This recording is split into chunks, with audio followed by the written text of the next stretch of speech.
This program deals with devil worship and satanic beliefs. It contains explicit scenes and descriptions of violent crimes and rituals. Americans are asking, who attacked our country? You have declared a subliminal jihad against the United States. Can you tell us why? Everything pertaining to what's happening has never come to the surface. The world will never know the true facts of what occurred, my motives.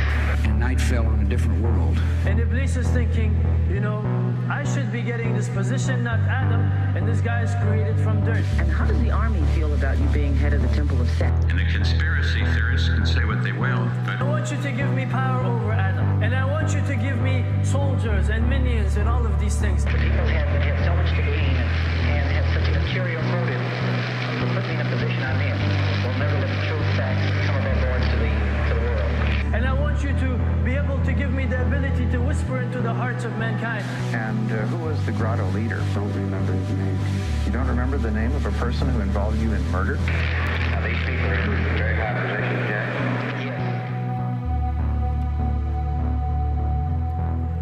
Welcome back to Subliminal Jihad, episode 268.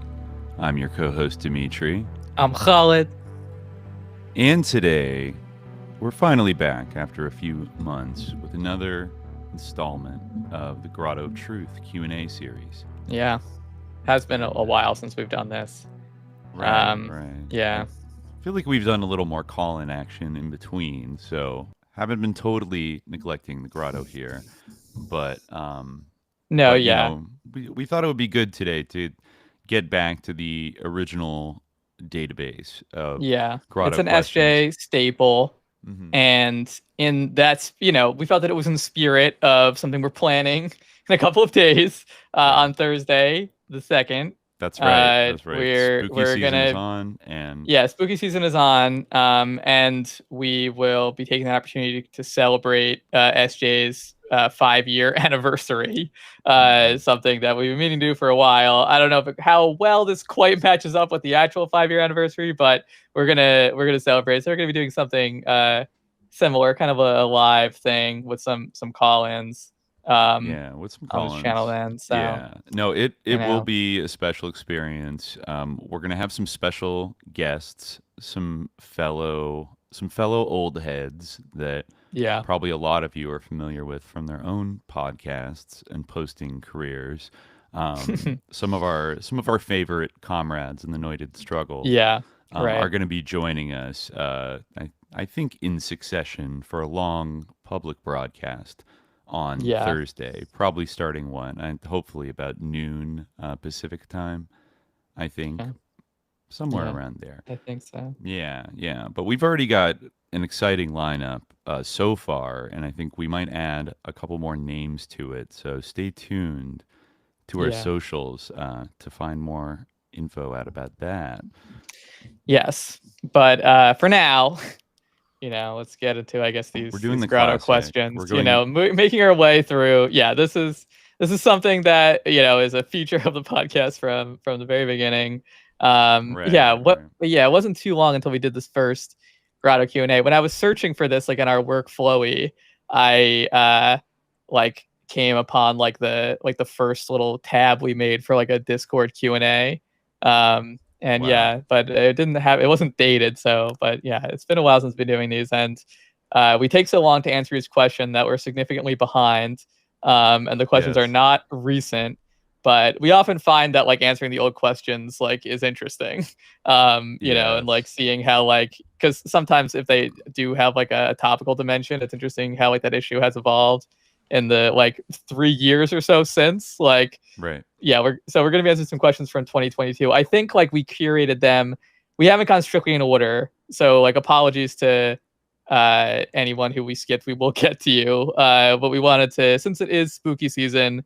And I feel like we're kind of a spooky podcast, but we often kind of have in the past sometimes failed to take advantage of the spooky season. Mm-hmm. We're gonna try to do some spooky things this month, right? In that vein. So I thought let's try to do some particularly spooky spooky questions for the Q&A. Yeah. And we have some good ones. I think I sort of strafed through further deep into 2022, which is where we had left off. And I think I might have gotten as far as July or August 2022 with a couple of these questions. I do feel like the density is kind of lessening. So once we get through our core 2022 ones, in I guess the next probably the next couple Q&A ones, that we do, will finally be in 2023, which is a funny year to think about. I don't really think much about most of 2023. I guess it all feels so long ago, but it only it only livens up some of these questions. Yeah. Wait. Well, why is 2023 interesting to think about rather than 2022? Or I don't know. You would think it was closer, and yet it still feels like so far away in this kind of Biden interregnum. And of course, I feel like the year got a huge vibe shift like near the end with October 7th. But before that, it was, the Ukraine war was still kind of dragging on. It wasn't clear yet to what extent Trump was going to come back or not, right? Remember, there were like Republicans, kind of trying to run against him.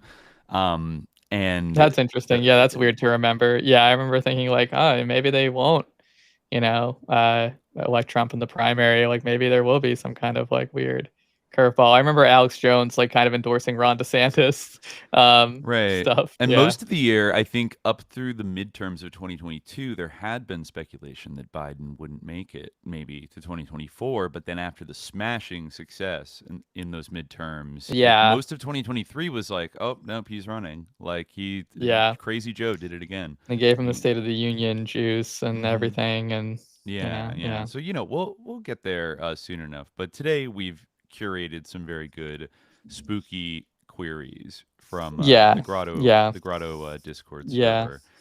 So let's see. Yeah, this first one is from Broke Down Jumper. Right. I guess I'll read this one. Sure. What is the deal with the Lucis Trust and the United Nations? It is very difficult to find much reliable information about them and the nature of the relationship between the Lucis Trust and the UN, but clearly something sus is going on.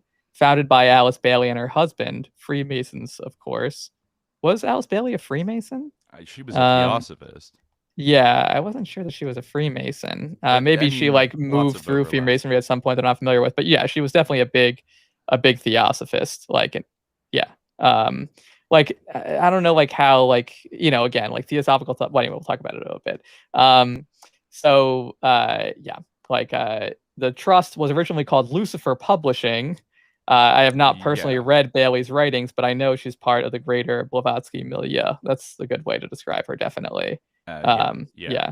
So I first came upon this years and years ago. I feel like, I don't know. I don't even know what like documentary, maybe this was in, oh my God, what was that movie, like Zeitgeist or something, like the 2000s kind of sort of like conspiracy, like Alex Jones adjacent. I mean, right. Yeah. I definitely stumbled across this. I remember like looking it up in the very early 2010s and being like, that is kind of weird. Like Lucifer Publishing Company becomes Lucy's or Lucis Trust and then is like affiliated with the UN. Like, how did that happen? It's like not much information is kind of available beyond that. But I did always like clock it as something a little odd. And then I feel like since we've been doing SJ, my awareness of theosophy and its great influence has grown a lot, and I have like a better understanding of it. So maybe I'm like not as surprised as maybe I would have been, years ago, that somehow a theosophical org like wormed its way into some branch of the UN or something and like renamed itself. Yeah. But Broke Down Jumper is correct. Like this was, I think we've mentioned it in other episodes, talking about theosophy, like Lucifer magazine, right?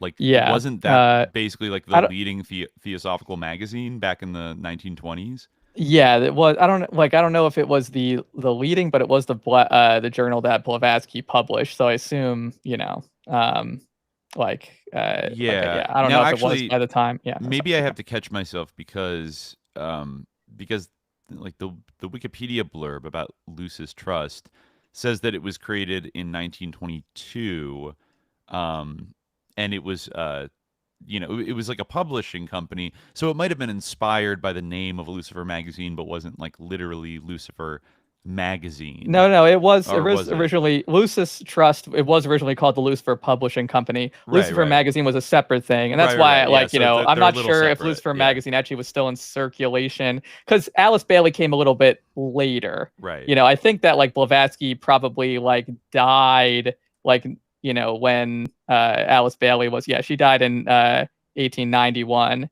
and Alice Bailey was like 10 at that time. So like she was like of a later generation. She was a later generation. Okay, but I'm seeing right here that the Lucifer magazine journal, it's basically a journal that Blavatsky published in, and let's see, but it did kind of, I think, Annie Besant was the co-editor of it, and then George Robert Stowe Mead became a co-editor in 1895, and let's see, when did it stop being in 1897 it was renamed to Day: The Theosophical Review, and okay, and then in 2013 the English version of the magazine was resurrected, but I'm not seeing like a termination date of like when did the original one. I mean, I guess it changed its name in 1897, so yeah, but there's definitely like an inspiration of for Alice Bailey was a huge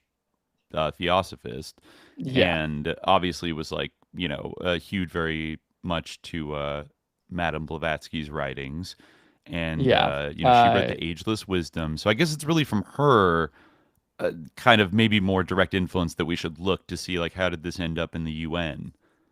Yeah, I mean, it's like it's pretty. It kind of makes sense in a way, because like the idea of like United Nations, like it does kind of have this like very like new age you can definitely take it like in that direction if you like when the United Nations was a new idea, like which was like when this became like part of the UN like Social and Economic Council, I think is like technically like what its participation is. I'm not like exactly sure like what like role it even has like in the UN Social and Economic Council, but Sustainable Development Council, right? Or the you might be right. It's they talk about the Sustainable Development Goals are basically like the project that Lucis Trust is sort of concerned with, and they did have a blog for a while that would talk mostly about the Sustainable Development Goals, the SDGs, which are like kind of about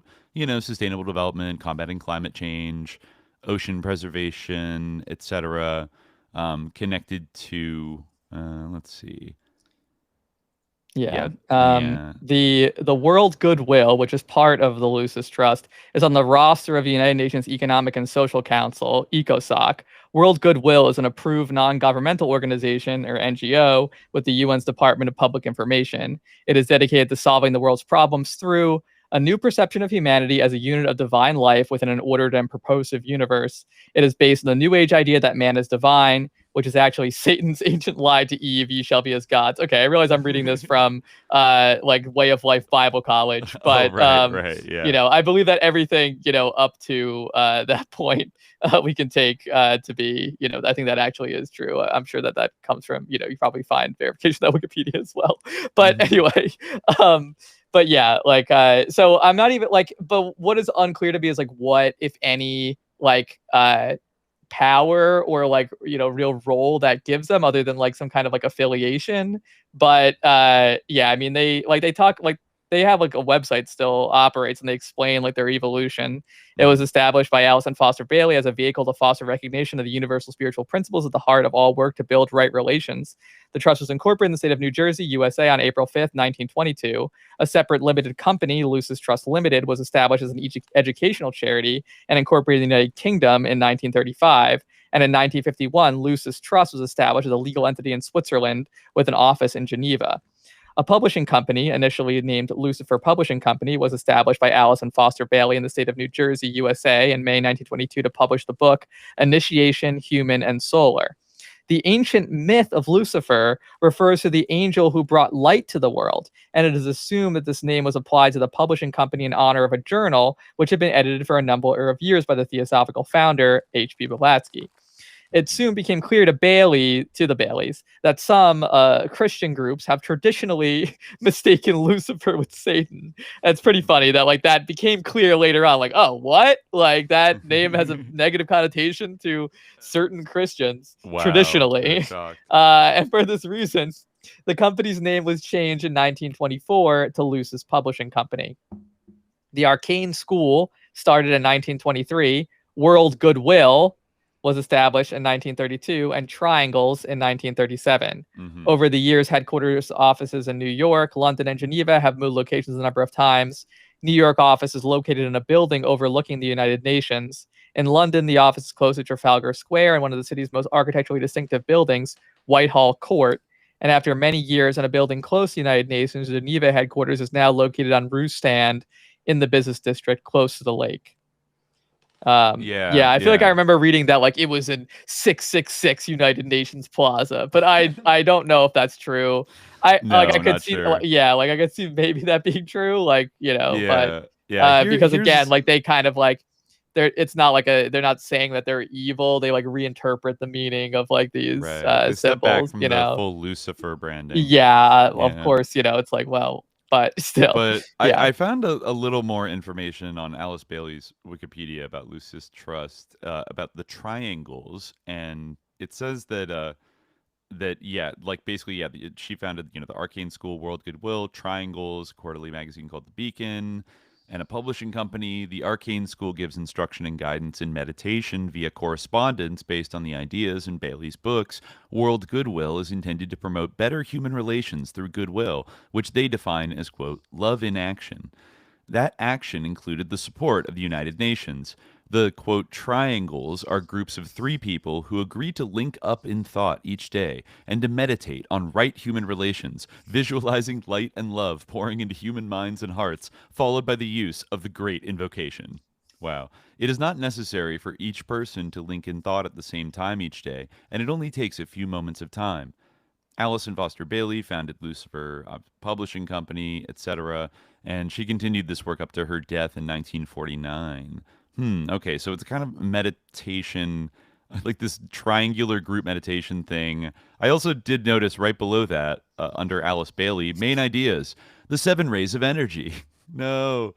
Bailey's writings include a detailed exposition of the 7 rays, which are presented as the fundamental energies that are behind and exist throughout all manifestation. They are seen as the basic creative forces of the universe and emanations of divinity that underlie the evolution of all things. The rays are described as related to human psychology, the destiny of nations, as well as the planets and stars of the heavens.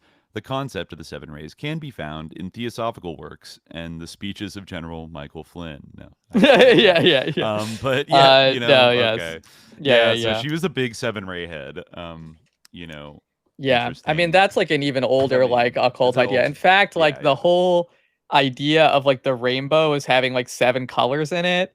Like that's like basically like, of course, like they kind of shade into each other. But like, if you ever seen a rainbow, like you can kind of tell that like the whole like distinction between indigo and violet, maybe you disagree, maybe you see it, but like it's not like really like there. But like Isaac You're Newton, saying this is like a psyop, most of to Isaac make us think that it's like a Lucky Charms rainbow with like 7 clearly identifiable primary kind of colors, right? When in fact. I don't know if you call them primary colors. I guess they're like wavelengths of light is what you call them now. But like most of Isaac Newton's like intellectual career was all about like occultism and like mysticism. It wasn't really about like physics, like primarily. He was mostly into like, the occult and that type of thing. And so when he was like talking about color theory, he like, wanted the 7th color, like the rainbow to have 7 colors because like, 7 is a significant number, or a meaningful number. That's interesting. Yeah, I'm not looking it up to verify that currently, but I believe, that he was like the innovator of Roy G. Biv. Roy G. Biv. Okay. Yeah. Which you probably, I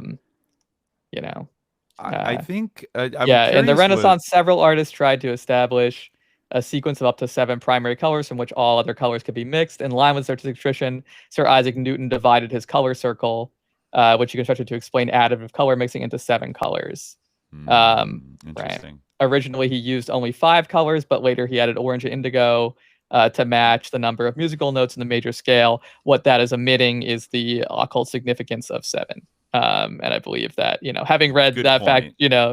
Right. No, and I believe that, that was a quick look up. If you look into it further, you can verify. But anyway, back to the Lucis Trust. So I figured out, this is like a little bit difficult to unpack. And for people who are watching, we're kind of figuring this out as we go, because sometimes with the Q&A, we don't have time to go deep into every question, but beforehand, that is. But so I think that according to based on what their website says, which I am inclined to think probably is close to the truth, their association with the United Nations, that they're a recognized non-governmental organization, by the Department of Global Communications, which of course, as I say, part of a community of many hundreds of NGOs that play an active role in the United Nations. Right. And they have a consultative status, organizations like I wouldn't be surprised, the B'nai B'rith or something had some kind of NGO that was affiliated with,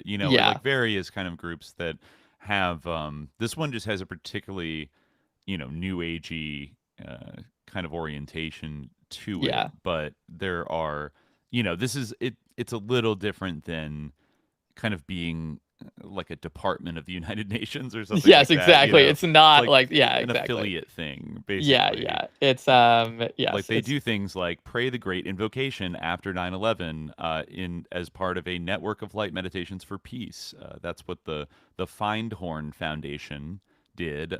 They use this great invocation that was a mantra given in 1937 by Alice Bailey, which begins with, "From the point of light within the mind of God, let light stream forth into the minds of men," with the rest of the passage expressing the ideas of love, the return of the Christ, Maitreya, and of men acting in accordance with the plan of God. So yeah, they do a lot of group meditations where they all recite the great invocation. They have kind of a little piece here on the that is the world goodwill. They have this kind of piece on the significance of the United Nations. Imagine a child asks you, "What does the UN do?" It's a simple question, and to answer it, you might search the internet for news stories involving the UN. A couple hours later, you might say to the child, "Well, when it comes to important things that matter for people everywhere, there isn't much the UN does not do." Most people are familiar with hearing about the UN's involvement in urgent humanitarian crises, such as the refugee situation in Syria and the surrounding countries. Many would also know that the UN is simultaneously involved in the political side of this crisis, trying to bring parties together to end armed conflict. But away from the spotlight of immediate crises, the UN is involved in many other less newsworthy aid situations. 2 recent examples are in the Kachin state of Burma and the Seleka area in the Central African Republic. And I hope I'm saying those 2 things right, but I'm not sure that I am. And the UN is likewise involved in many other conflicts, whether they are currently active or are in temporary ceasefire. Even less reported is the work of the UN and its agencies in other areas: international tax reform, meteorological cooperation, international air navigation, scientific, educational, and cultural cooperation, and the list goes on. At that point, our imaginary child might say, "Why does it do so many things? What is the UN for?" Answering this question leads us to examine the UN Charter. The preamble of the Charter is perhaps the most stirring and ambitious mission statement of any organization, and it is worth quoting and taking time to ponder. "We, the peoples of the United Nations, determined, point 1, to save succeeding generations from the scourge of war, which twice in our lifetime has brought untold sorrow to mankind, and, point 2, to reaffirm faith in fundamental human rights, in the dignity and worth of the human person, in the equal rights of men and women of nations large and small, and, point 3, to establish conditions under which justice and respect for the obligations arising from treaties and other sources of international law can be maintained, and, point 4, to promote social progress and better standards of life and larger freedom. And for these ends, 5, to practice tolerance and live together in peace and one another as good neighbors, and in peace with one another as good neighbors, and to unite our strength and to maintain international peace and security, and to ensure by the acceptance of principles and the institution of methods that armed force shall not be used save in the common interest, and finally, to employ international machinery for the promotion of economic and social advancement of all peoples. And we have resolved to combine our efforts to accomplish these aims. Accordingly, our respective governments do hereby establish an international organization to be known as the United Nations. And then, they kind of start waxing on this, saving the future from war, ellipsis, reaffirming faith in human rights, ellipsis, establishing respect for international law, ellipsis, promoting social progress, ellipsis. Any one of these tasks is world-changing in its scope, and the UN seeks to accomplish all four. And all this on a budget that is a mere fraction of the annual GDP of even quite small nations. The scale of the UN's work explains why it is involved, indeed has to be involved, in so many areas of international cooperation. And implicit in all these goals is the fact that, while there are many nations and cultures across the world, there is one humanity. Of all the agencies, processes, and programs of the UN, they exist purely to work out all the concrete implications of this fact. And the very name of the organization, containing both nations, implying division, and united, implying wholeness, reveals a dynamic creative tension which lies at the heart of the UN's very existence. So you can kind of like start to see how this is like a sort of spiritualization or like an esoteric interpretation of the meaning of the UN. And it kind of like makes sense in a way, because like if you think about it, like the thing about like New Age, broadly speaking, like organizations that, yeah, like they believe in the idea of a new age, like they're sort of fundamentally progressive in a way that a lot of like older religions tend to be like conservative or resistant to change. Like New Age groups like rush towards change and new things because like they are all about like the advent of this new age. It's right in the name. Yeah, exactly. Right. So yeah, it's right in the name. So, in that respect, it kind of makes sense that like a group like Lucis Trust, based on like the ideas of like theosophy, would kind of like rush to embrace the idea of the UN, and to be involved from like very early on, to not only like out of a sense of like, obligation or a sense of like not wanting to be left out, but with like true eagerness, which maybe like has contributed to like the strong association of the two, let's not forget that it's sort of fallen off in more recent years, but like in the 90s, for example, the UN was such a bugbear of like right-wing conspiracy theorists. Yeah. Like they were going to be the executors of, that was the flag that the New World Order was going to fly, when it unleashed its forces around the globe. And but at the same time, like the UN, it would be great to do like an actual deep dive on like the foundation of the United Nations one day. I mean, it was founded where else? San Francisco, right? I think in 1945 or 46, right? Like I'm right not sure at the end of the war. It definitely like was right at the end of World War II. But I'm not sure. Almost positive. In fact, now I could be wrong, but I think I remember seeing something like recently that alleged that. Yeah, there was planning before, but the first UN conference on international organization opened in San Francisco, attended by 50 nations. Yeah. And then I think they decided to move it to New York for its permanent home and build that, the big place they have it today. But I think they considered, at least for a little while, of building the headquarters in San Francisco. And I think they looked at actually building like the UN headquarters on the Presidio Army base. Wow. Which is interesting. It's had a lot of interesting residents and owners over the years. And yeah, I mean, that like the kind of, American elites were deeply, deeply involved, like the Rockefellers and other types of people, a lot of Wilsonian liberal, determined interventionist types were heavily involved in setting up, your Avril Harrimans, people like that were, were setting it up. And it was still like in the tail end of that period when the Soviet Union and the US were allies. So they worked out this like Security Council kind of arrangement where basically the winners of World War II get to like veto anything like military that the UN would do, right? And but at the same time it feels like, I don't know, like I feel like if I was like Joseph Stalin, I'd probably feel like the deck was a little bit stacked against me from the beginning at the UN. Like it's based in the United States, it's not like even other international organizations, I don't know, like The Hague or something like that, they're kind of put in like a small, more like neutral seeming country. I But mean, like the fact that it's in the US feels like, you're on one person's home turf. Like this, yeah. the driving forces and funders of like building this institution are heavily like American, Yeah. In are fact, on a certain I just side. read the reason why it was built in New York is because John D. Rockefeller provided the funding for the purchase. There you You know, go.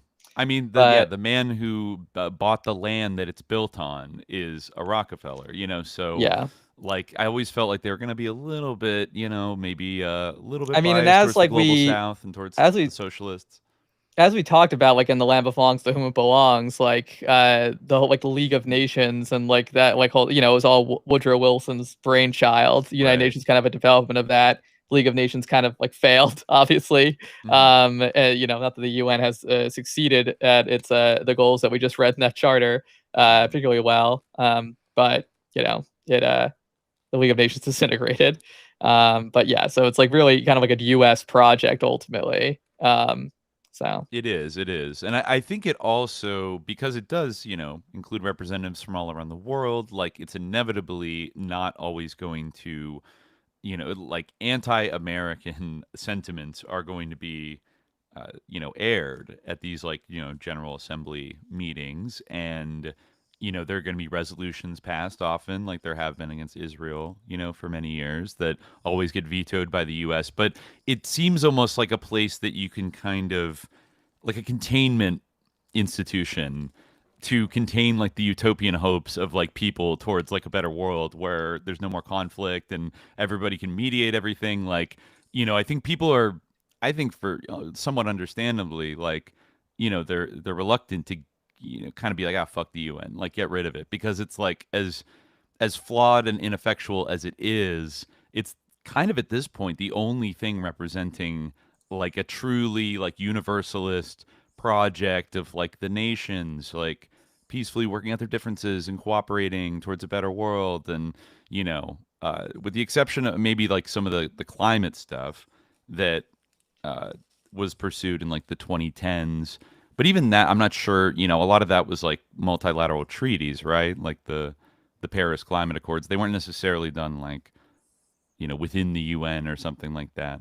I mean, I get to see like basically I'm saying I'm sussed out by the UN, but also like I could only imagine things being worse in the immediate term if it were to like totally collapse like the League of Nations did, right? yeah, I mean, I guess I would say that yeah, it does seem like kind of the U.S. still possesses like power to basically like veto everything that the UN could potentially do about the situation in Gaza. Not that they can't do other things in other areas, but it seems like ultimately like their ability to like advance like general human justice is limited by like their inability to do anything about like injustice that is perpetrated by the United States. So that's like a big like, so in that respect, like it's kind of disillusioning because it's like, well, okay, like I guess like you may like do some good in the world, but like ultimately like it kind of you can't really stand up to empire, and in fact like are a factor of it in like many cases, or a like a functionary of it or function of it. Right. It's But like it's a yeah, critical it's a critical aspect of America's somewhat opaque like method of imperial control over, most of the world, is that it can kind of, it can provide this kind of pseudo democratic forum for like the airing of grievances and votes on things, and like people can busy themselves with activity. But like at the end of the day, the US can come in and be like, no, like, but it gives people like the hope that, as opposed to a more direct system of like domination that is like, we don't give a fuck what you think, like, we're like you're just going to take orders from us, kind of how like the Trump administration is acting right now. That's kind of, it's a little more of an aberrant mode of acting than the more classical Wilsonian one that is a little more reserved and like we trust in our robust institutions, but they know they're like kind of rigged. So, and of course, I mean, like the World Bank and the IMF are to some extent connected to the UN. It's always a little vague, like these institutions, like I mean, they're also, I think, in a large degree, kind of constructed by the same architects, and they serve, you know, they've served some pretty nefarious, like, neo-colonial purposes, particularly the IMF, and kind of getting people into like debt peonage. But I do see one other interesting connection between the UN and like theosophists, which is the Findhorn Foundation that I mentioned. It's a Scottish charitable trust registered in 1972, which it features the Findhorn Eco Village uh, in Scotland, one of the largest intentional communities in Britain. And so this is founded by people like Eileen Caddy, Peter Caddy, and Dorothy McLean in the early 70s. And they have been awarded the UN Habitat Best Practice designation from the UN Center for Human Settlements, Habitat, and they regularly hold seminars of Seafall Findhorn, a United Nations Institute for Training and Research, an affiliated training center for Northern Europe. So this is basically like a theosophy group that's like actively involved in kind of like various offshoot kind of UN programs and stuff. But listen to this about like actually the origins of this group just at first glance are sending my radar off. In the late 1940s, Sheena Govan emerged as an informal spiritual teacher to the small circle that included her then husband Peter Caddy and Dorothy McLean. Eileen Caddy, as she became, who had a background in the moral rearmament movement, joined them in the early 50s. The group's principal focus was dedication to the Christ within and following God's guidance. In 1957, Peter and Eileen Caddy were appointed to manage the Cluny Hill Hotel near Forres, McLean joining them as the hotel secretary. Though now separated from Sheena Govan, whose relationship with Eileen Caddy had deteriorated, they continued with the practices she taught. In the early 60s, Caddy, along with others who called themselves channelers, believed that they were in contact with extraterrestrials through telepathy and prepared a landing strip for flying saucers at nearby Cluny Hill. So this is like a theosophist UFO like cult, it's sounding like. Yeah. But going on, in late 1962, Caddy's employment with the hotel chain that owned Cluny Hill, at the time he was working in the Trossachs, was terminated. He and Eileen settled in a caravan near the village of Findhorn. An annex was built in early 1963 so that McLean could live close to the Caddy family. Eileen Caddy's direct relationship with God began with an experience in Glastonbury, home of the famous rock festival, where she recorded that she heard a voice say, "Be still and know that I am God." Peter Caddy followed, quote, an intuitive, spontaneous inner knowing and was influenced by theosophy and MRA, the moral rearmament movement, from which he developed methods of positive thinking and other methods he had learned in the Rosicrucian Order Crotona Fellowship. Interesting. I hadn't heard of that exact group, but they're, Rosicrucian offshoot. McLean initially followed practices from the Sufi group centered on the teachings of Inayat Khan, and from this developed her contact with the divine to focus on communication with nature spirits, which she named as devas. The three of them agreed that McLean's contacts should be made useful for the growing of food, which was supplementing their income. The Caddies credited the garden's success of producing exceptionally large vegetables on these practices. Interesting. Many others were involved with varying importance and influences in the early years, from Lena Lamont, part of Sheena Govan's circle, who lived in her caravan with her family and who shunned publicity, to those who Peter Caddy met as he traveled in British New Age circles, among them Robert Ogilvy Crombie, ROC. I don't know what that is. Is that a Rosicrucian or is that a knighthood title? Repeat it. ROVC. ROC. Oh no, I guess that's his initials. Robert Ogilvy Crombie. Right. Yeah, who wrote of nature spirits in the Findhorn Garden. Sir George Trevelyan, who formed the Wrekin Trust. Anthony Walter Dayrell Brooke, etc. Through connections such as these and the distribution of Eileen Caddy's writings in the form of a booklet titled God Spoke to Me, people came to live at the caravan park, eventually forming the Findhorn Trust and the Findhorn Community. Wow. So, I mean, this is like a theosophist moral rearmament hybrid sort of cult that nonetheless like partners with the United Nations and does training, I guess. They do seminars for Seafall. I don't know Yeah, this is the United Nations Institute for Training and Research. It serves as a platform for capacity building of government authorities and civil society leaders on topics related to sustainable development as well as global mandates and the goals of the United Nations. It's funny to have like this group doing that. I don't know. Like it's just that's kind of interesting. Well, it kind of goes to the point. Like, someone was they don't have a name, very mysterious. An anonymous user posted in the live chat, like, what do you guys think externalization of the hierarchy is? I couldn't tell if this was like, well, what do you think this is, or it was like, what do you guys think it is? But like, I like read it like, okay, well, maybe they're kind of implying that the UN is kind of an externalization, or like part of like how Alice Bailey would envision the externalization of like the hierarchy of like occult masters, which is like a part of like theosophical and like more broadly like New Age teaching. Like, that's definitely like an idea that like Claire Prophet like dabbled in, if we're talking about the sevenfold ray, like things like that. Not that she's like the the biggest proponent of that. I mean, she is a big proponent of it, but not like she's the leading proponent of it. There's many, like the I Am movement more broadly. That's a big part of it. This whole idea of like a like hidden or ascended. Really, it's like a very, very old idea, but especially in the New Age. But like the externalization of the hierarchy is the idea that you do see like in Alice Bailey's treatise of the sevenfold rays, but also like her text that's called Externalization of the Hierarchy, where she talks about how like the ascended masters, like ashrams. Let me see if I can find like let me see if I can look that up and like find like a key part of that. I like the poem that it opens with, the externalization of the hierarchy, because there's a good part here that's kind of like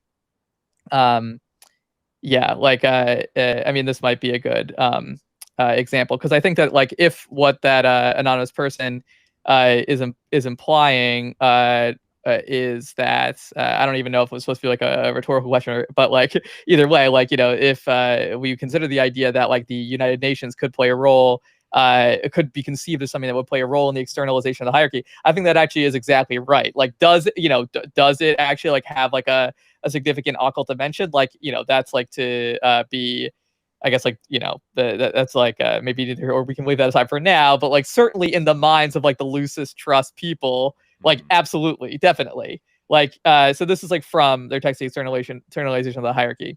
The work to be done, again, this is like in the middle of the thing, by the fifth group of disciples is by far the most difficult of any, for it is in many ways less advanced. This is due to two facts. One, the masses of men are, as yet, relatively so little evolved. The task of this group of workers must therefore necessarily be dependent upon the success of the educational work of the world, as it will eventually be exemplified by the ideals and point of view of the fourth group and similar groups everywhere. Again, this is the middle of the thing, but I'm getting the relevant part in a second. So few truly first-ray people are manifesting on the planet this time, and when they do, their work perforce proves destructive, owing to the unevolved condition of the masses of men. That is why revolutions so seldom, if ever, can be carried out without bloodshed, for the intended ideas had to be imposed upon the masses and are not immediately recognized and adopted by those masses. This text, I should say, is like from like the late 30s. I think like the it was like March 1934.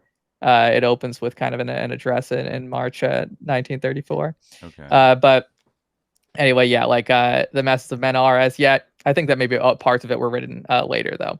But yeah, so it's maybe straddling those periods. But anyway, this is why revolution so seldom can be carried without full bloodshed, for the intended ideas had to be imposed upon the masses, and they're not recognized and adopted.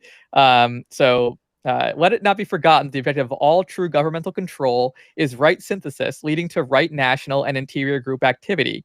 The problem resolves itself into a dual one. First of all, we have the problem of the type of authority which should be recognized by the peoples. And secondly, we have the problem of the methods which should be employed, so the chosen authoritative measures will proceed either by the method of enforced control, or would be of such a nature that they will evoke a generously rendered and recognized cooperation. Between these two ways of working, many changes can be wrung, though the system of cooperation, willingly rendered by an intelligent majority, has never yet been seen. But we are moving towards such a condition of world consciousness and are on our way towards experimenting with it. Let me here briefly indicate to you some of the modes of government which have been tried out or will be tried out in the future. 1. Government by a recognized spiritual hierarchy. This hierarchy will be related to the masses of the people by a chain of developed men and women who will act as the intermediaries between the ruling and spiritual body and the people who are oriented to a world of right values. This form of world control lies indefinitely ahead. When it becomes possible so to govern, the planetary hierarchy will have made a major approach to Earth, and there will then be thousands of men and women in touch with their organization because they will be developed enough to be sensitive to its thoughts and ideas. 2. Government by an oligarchy of illumined minds, recognized as such by the mass thinkers and therefore chosen by them to rule. This they will do through the education of the thinkers of the race and group ideas and the right application. The system of education, then prevalent, will be utilized as the medium of reaching the masses and swinging them into line with the major ideas, and this will be done not by force, but through right understanding, through analysis, discussion, and experiment. Curiously enough, from the point of view of many, the spiritual hierarchy will then work largely through the world's scientists who, being by that time convinced of the factual reality of the soul and wise in the uses of the forces of the soul and of nature, will constitute a linking body of occultists. So, I mean, you can just hear like the folks, what document is this from? It's Alice Bailey's work called "The Externalization of the Hierarchy." Sorry, externalization of the hierarchy. Yeah. All right. Interesting. Yes. Ooh, yeah, that's a little sus. Yeah, and then she talks about some other modes of government, like government by true democracy, government by dictatorship, which is different from, I guess, the oligarchy of enlightened people. She's kind of critical of it. Ruled by dictators whose animating principle is not one of New Age ideals emerging in their particular time, but an idealism of a more material kind, generally recognized present idealism. They are not usually reactionary, nor are they found among the intuitive workers of their age. They take what is grounded, settled, and easily available, made so by thinkers of their time, and then give it a material, national, and selfish twist and objective, and so force it on the masses by fear, warlike means, and material promises. They belong, therefore, more practically to the third ray methods of work, for they are intelligent, expedient, and materially constructive. True idealism, involving as it must the New Age patterns and religious incentives, are lacking in their techniques. Nevertheless, they do lead the race another step, for they have a mass effect in evoking thought and sometimes eventual resistance as a result of that thought. Okay, interesting. Maybe that's the Silicon Valley billionaires, or the third ray of light. I guess so. Yeah. Hyper materialist. Yeah, that they have a positive dialectical effect, but. Yeah, they're not truly enlightened. They're a bit too selfish and warlike. That's a sus paragraph. But anyway, if I were building a United Nations organization, I might not include an organization that worships what you just read. Well, maybe, I mean, unless think about it kind of sounds good. Yeah, it is a little bit who is making this decision, who's assessing that, but that idea, you can definitely when in reading that, you then kind of start to see, again, this doesn't mean that this is the official ideology of the United Nations. Again, you'd have to think about a broader. Well, okay, yeah. Please just have a second. But I just want to say, you got to think about kind of the broader intellectual milieu of the earlier 20th century and then later, and this type of thing. But yeah, well, let's see what you had to say. Yeah, of course, Julian Huxley. What is it? The oh my god, the UNESCO. Yeah. He was eugenicist. But no, I thought that it was interesting that this Scottish group, some could say cult, combined the ideas of theosophy and Alice Bailey and moral rearmament. That's always been a pretty interesting group to zoom in on for being kind of one of these mid-century sus kind of self-help movements. It was developed out of the Oxford group, which I feel that also had a connection to AA, right? Frank Buchman's Oxford group. I think you're right. Yeah. I think it was inspired by the Oxford group. Right. It was originally the First Century Christian Fellowship. This guy was American, but then he ended up going to Oxford for a while, and then came up with this kind of own take on philosophy and Christianity. But his kind of vibe during World War II was a little bit interesting because this eventually became a big anti-communist organization. But Buchmann and the MRA faced criticism for Buchmann's pro-Nazi and anti-Semitic statement, quote, "I thank heaven for a man like Adolf Hitler, who built a front line of defense against the Antichrist of communism. My barber in London told me Hitler saved all Europe from communism. That's how he felt. Of course, I don't condone everything the Nazis do. Anti-Semitism? Bad, naturally. I suppose Hitler sees a Karl Marx in every Jew." He continued, "But think what it would mean to the world if Hitler surrendered to God, or Mussolini, or any dictator." Yeah. This is the God control guy. Yeah. Any dictator. "Through such a man, God could control a nation overnight and solve every last bewildering problem." This quote caused the MRA to have problems recruiting members. Yeah. Buchmann also supported a theocratic fascist state to defeat communism. Quote, "Spain has taught us what godless communism will bring. Human problems aren't economic. They're moral. They can't be solved by immoral measures. They could be solved within a God-controlled democracy, or perhaps I should say a theocracy, and they could be solved through a God-controlled fascist dictatorship." Yeah, okay, I think ever since reading that like cool. years ago for the first time, like I think about the term God controlled all the time. Yeah, God controlled. Like yeah. I mean, yeah. I will say, like, attacked from both left and right. It says that the MRA faced criticism for their views on Hitler, Nazism, and fascism. In 1951, the Catholic Church ordered its members not to join the MRA because it supported the heresy of Illuminism. The organization was also criticized by Radio Moscow Overseas Service for its anti-communist ideals in November 1952, saying, quote, "Moral rearmament supplants the inevitable class war by the, quote, permanent struggle between good and evil, and has the power to attract radical revolutionary minds." The MRA has been described as an ineffective cult with absolutes that were naive, impossible to fulfill, and overly dependent upon personal revelations. Actress Glenn Close, whose parents were part of the movement, publicly called the organization a cult. So, a little sus. We have like a right-wing fascist God control kind of cult, and then somebody merges it with theosophy and like UFO channeling, and then they build like the biggest cult in like one of the biggest cults in Britain, and then that group ends up training people for like UN sustainable development. Kind of a funny trajectory. But then the book I wanted to bring up, I was looking for any kind of hits on like Lucy's Trust from like old school conspiracy kind of writing, and I did find this is on, I found this book on ca.org, but this is like the story of the Committee of 300 by Coleman. I forget what his first name is, but this I think came out in I think it came out in the 90s, and I feel like this is a lot of quotes from this book would be like circulating on early internet kind of conspiracy boards. And I mean, you don't hear about it talked about too much, the Committee of 300, but every now and then you'll see people like invoke it. And this is sort of a, it's a certain take on like the globalist like council that basically controls the world. So I'll just read, there's two mentions of Lucy's Trust in this book. I'll read the second one, basically just to give you a sense of what they propose. This author writes, "The Committee of 300 consists of certain individuals, specialists in their own fields, including cultus diabolicus, mind-altering drugs, and specialists in murder by poison, intelligence, banking, and every facet of commercial activity. It will be necessary to mention former members since deceased because of their former roles and because their places were given to family members or new members considered worthy of the honor.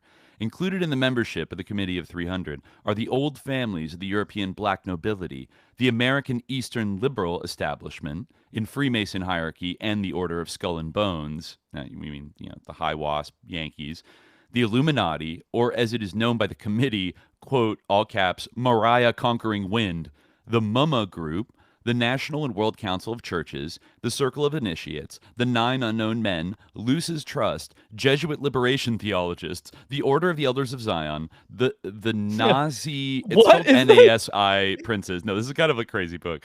The Nazi Princes, International Monetary Fund, Bank of International Settlements, United Nations, the Central British Bank, the Quator Coronati, Italian P2 Masonry, especially those in the Vatican hierarchy, the Central Intelligence Agency, Tavistock Institute, selected personnel, various members of leading foundations and insurance companies named in the list that follow, the Hong Kong and Shanghai Bank, I think That might he be wove HSBC. like every like everybody. conspiracy like bugbear Yeah. together. Hold on, I'm not Oh, done. all right, sorry. I'm not done. I thought the you got all Cine of them. Foundation, German Marshall Fund, Ditchley Foundation, NATO, Club of Rome, Environmentalists, capitalized, the Order of St. John of Jerusalem, Knights of Malta, One World Government Church, Socialist International, Black Order, Tula Society, Onda Nerbe Rosicrucianists, the Great Superior Ones, and literally hundreds of other organizations. What then are we looking at? A loosely knit gathering of people with weird ideas? Certainly not. In the Committee of 300, which has a 150-year history, we have some of the most brilliant intellects assembled to form a completely totalitarian, absolutely controlled, new society. Only it isn't new, having drawn most of its ideas from the clubs of cultus diabolicus. It strives towards a one-world government rather well described by one of its late members, H.G. Wells, in his work commissioned by the committee, which Wells boldly called The Open Conspiracy, Plans for a World Revolution. So wait a minute, who wrote this? And this like, guy, what's their deal? Coleman, wrote this, and I assume probably self-published it in the 1990s. This is a raw document, as you can see, and it is kind of just like throwing everything in there. The only other mention, this is how I found the book, that is a little bit cryptic. It says the Carter administration accelerated the collapse of our economy and our military strength, the latter begun by Club of Rome and Luce's Trust member Robert Strange McNamara. I actually didn't know that Robert McNamara's middle name was Strange, but that's funny. But I noticed like a tweet saying that Robert McNamara was a member of Luce's Trust, which I was like, okay, that's not true. Very weird if true.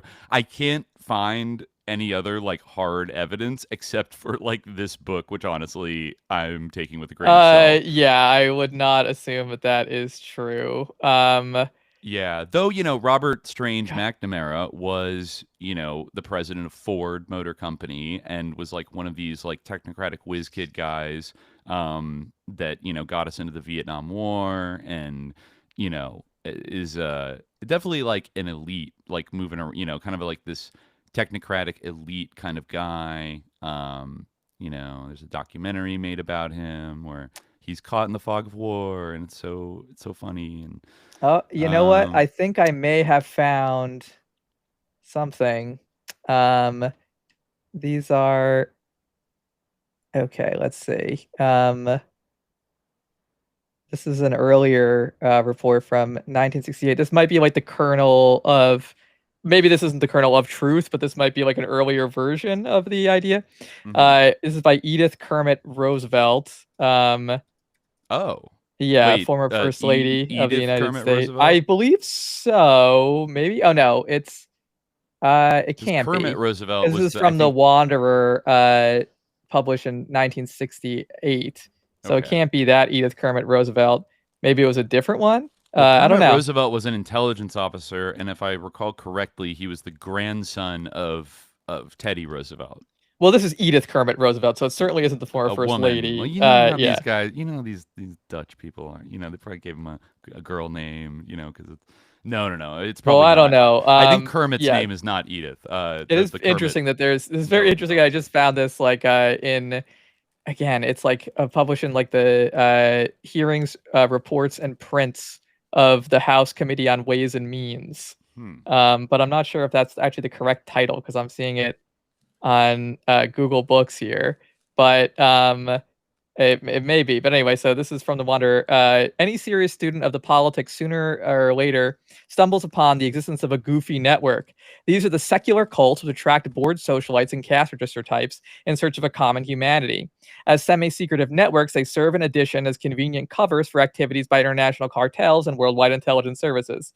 So far, pretty true. During the days of the New Deal, a conjury of political and financial figures, including Vice President Henry Wallace, became mixed up with a Russian guru called Nicholas Roerich, who presided over a Tibetan lamasery on Riverside Drive in New York City. Kind of true.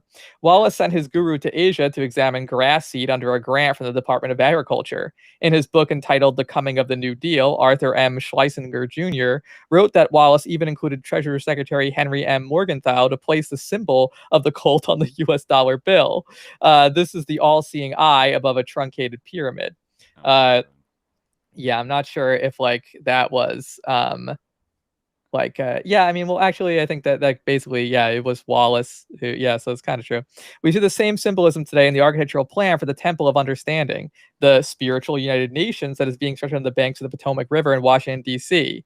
The 5 million edifice will feature the symbolism of a black magic practiced by the high priest of ancient Egypt. The building will contain a giant eye, a circular pool of water, which reflects light beamed onto it by a dome faceted to resemble a many-colored diamond.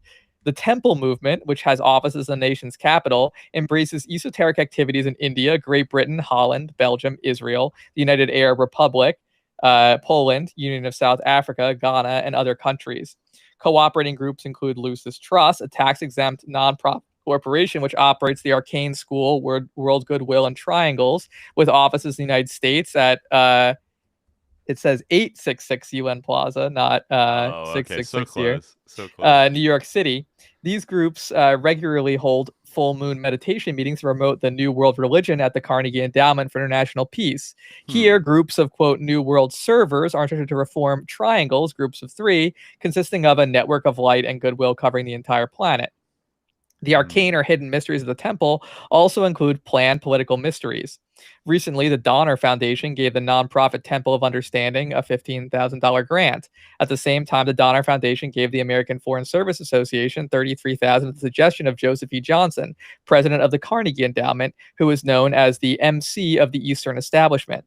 Johnson is using the American Foreign Service Association and the Donner Foundation as fronts during the interval between the presidential election and the inauguration to manipulate State Department staffing. The Temple of Understanding has impressive political support. The temple was endorsed by President Johnson. A temple brochure lists endorsements by 8 ambassadors and a number of important government officials, including Robert Strange McNamara, while defense secretary.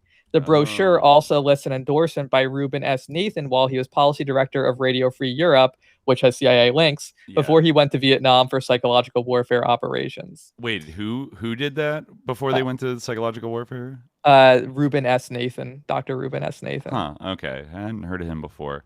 Wow, okay. So there was, and this was this a front group of Lucis Trust, or like a initiative of Lucis Trust? The Temple of Understanding? I think they hold on, let me scroll back down to it because I was trying to figure out what exactly I see their website now. Yeah. Was this temple ever built? Because it seemed like it was a big project as described by Edith Kermit there. They feature a painting of the Tree of Life on their pictorial history page. They were, I guess, a cooperating group in the movement around building this temple. Again, this is kind of a vague article. Right. I see the Dalai Lama and one of looks like one of the kings of Saudi Arabia. I forget which one. I guess this was included in briefings of the House Ways and Means Committee, maybe to oppose this building of the Temple of Understanding. You don't think people? It seems like the Democrats, maybe someone did, like the Johnson administration people, were supportive of it, right? So some people were, and maybe some people, which it seems like a bipartisan thing, but maybe. Someone was opposed to it. The Temple of Understanding today is accredited through ECOSOC with special consultative status. They are also accredited by the Department of Global Communications. Their current work at the UN is in coalition with a set of partners, including Mining Working Group, Women's Major Group, United Nations Environmental Program, NGO Committee on Freedom of Religion or Belief, Women's Working Group on Financing for Development, UN Committee on the Rights of Indigenous People, Committee of Religious NGOs, Climate Working Group. They also offer programming for Interfaith Harmony Week and are active in the High-Level Political Forum and many other UN convenings. So, they do a lot of... they're in ECOSOC, which I think maybe the Findhorn Foundation. Yeah, they also... and so is Lucis Trust. Yeah, so is Lucis Trust. Yeah, so... okay, that's interesting. So, I don't know, maybe you think the author might have grafted, the sort of Temple of Understanding I think Lucis Trust. I think that the Lucis Trust probably did support the Temple of Understanding, because they do seem to have aligned ideas. But my point was that I think that that might be the seed of the idea that Robert Strange McNamara was a member of the Lucis Trust because he supported the Temple of Understanding, or he signed some, he had a signature on some brochure That might have been like, where the idea of his involvement came from. Maybe, maybe he was more involved, but that's like one, indication. It doesn't quite straight up say he was a member of the Lucis Trust or of the Temple of Understanding, but at least a supporter. That would make sense as a kind of like a sort of like liberal American American-backed project to like, support peace and understanding, like while you're literally doing the Vietnam War, just like, we support the Temple of Understanding, it sounds about. And all these rich people, the bored socialites. Actually, speaking of bored socialites, and this, I think, this is a perfect springboard into question number 2. Well, I wanted to say one thing, like, relative to, the, it was a while ago that I wanted to make this point, but, before you read that thing from that book by that guy where he was rattling off all the things, like, actually the point that I wanted to make was like relative to like we have a question later on, I'm not sure if we'll get to it, but about like the Jesuits, and like it kind of like makes sense in a way, like when you think about it, like if you think about like someone who is growing up and like like a religious household or something, or like like of any denomination or anything, like is like, and they're thinking about like, if they want to give back to the world or something, a lot of the time, like religious like organizations, like, or, religions have like a sort of an internationalist, like Christianity definitely has one, even like even within something like Buddhism, like either the religion like doesn't care about like, a universalist idea at all, or, they have like a kind of interest for that, like, the Jesuits being like an example, or like joining like a Catholic order, or like doing missionary work or anything like that, right? So like if you have like a sort of like conventional religion, usually in most cases, like you're not going to be like rushing to, you're not going to be like, oh, I want to like be a part of the United Nations. So, like, the Project of the United Nations is like what I want to be involved in. But, for like a new age religion, right? A religion that's like actively rejecting that, it kind of makes sense that like that would kind of like pour itself into like the vessel of the United Nations, like, very eagerly. There's syncretistic nature and kind of borrowing from like a bunch of different sources and kind of preaching usually like a universalist kind of theology, I would say. More often than not, like in the last 200 years, it's kind of been like that. So and also the sponsorship and the interest that a lot of like elites themselves in this era and still today have in kind of that the woo woo kind of stuff. Like I'd say that there's probably, I would argue that there's definitely above average like interest and participation in the very wealthiest classes, like the classes that are closest to power, have almost disproportionate. Like, look at RFK's family; they're all one-shotted by ayahuasca. You know what I mean? Like, no doubt about it. And I mean, that's a whole other situation, but for sure, like, but I mean, in general, like it is true that like, to the point about like, Alex Jones, like the Jade Helm type of stuff, like, or even we're talking, I mentioned the last episode, like a Thief in the Night, or a couple episodes ago, that like evangelical movie where like the bad guy is like basically the UN, like like a souped up UN thing, or like I think that even happens in the Left Behind books too, like the UN is kind of like evil. Like a big, like a big like bugbear, like something to be afraid. And it makes like if you're reading that like externalization of hierarchy thing, like you could see how that is like, like what, like they're saying like we're gonna impose like a new global religion by externalizing our ashrams through like basically like an oligarchy of enlightened people who like will cultivate like a mass consciousness in the direction that like it must be cultivated. It's like kind of like it kind of like you don't really have to take. Like that sort of like obviously there is like paranoia about like the UN like in those sort of discourses. However, like you don't have to take like too big of a jump from like the utopian vision of like the Lucis Trust to the dystopian vision of like an event, but like a kind of new age Huxleyan dystopia with the like class division. Like an imposed like new age religion that's going to be like ruled by a spiritual hierarchy. That spiritual like, Esperanto. Like maybe we need to have an enlightened dictatorship to help like dialectically advance ourselves to being ready for that. Like it's kind of like all right. But No, it's crazy. Like, I can't blame anybody, though. I think the right wingers, like people in the Committee of 300, often get it wrong by thinking that, I think what scares them is like the loss of American sovereignty. And like, even though there's a lot of stuff in this book, just scanning I mean, through I it, feel like the Committee of 300, like where does like the idea of the Committee of 300 originate? Because like there are organizations that I've read other books about, like LeCerc and like the Pilgrim Society and other groups like that, that are, you know, either based in France or the Panay Circle.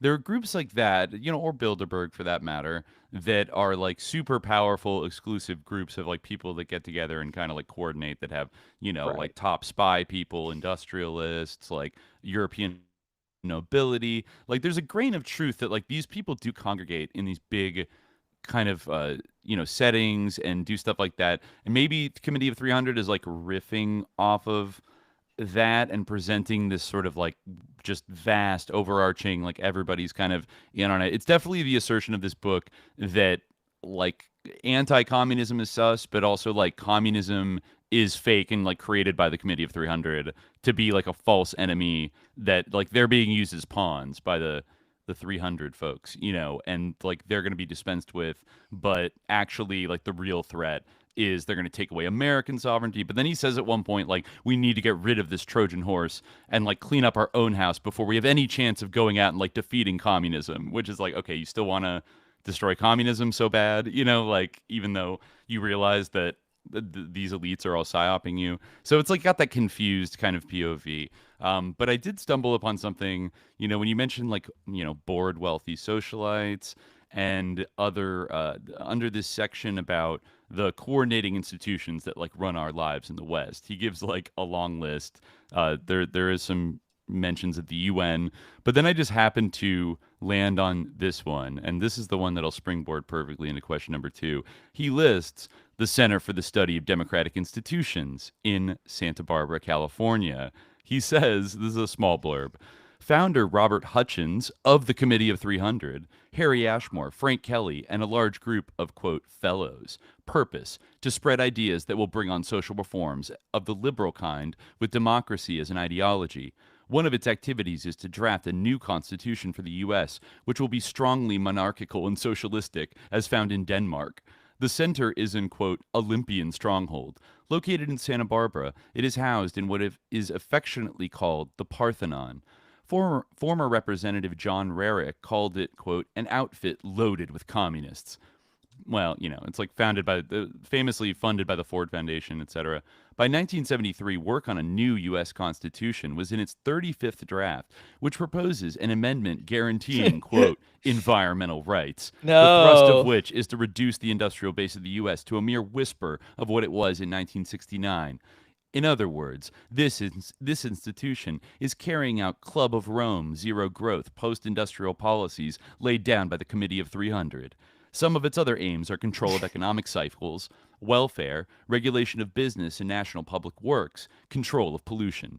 Speaking on behalf of the Committee of 300, Ashmore says the function of the CSDI is to find ways and means of making our political system work more effectively. Quote, we must change education and we must consider a new U.S. Constitution and a constitution for the world, Ashmore says.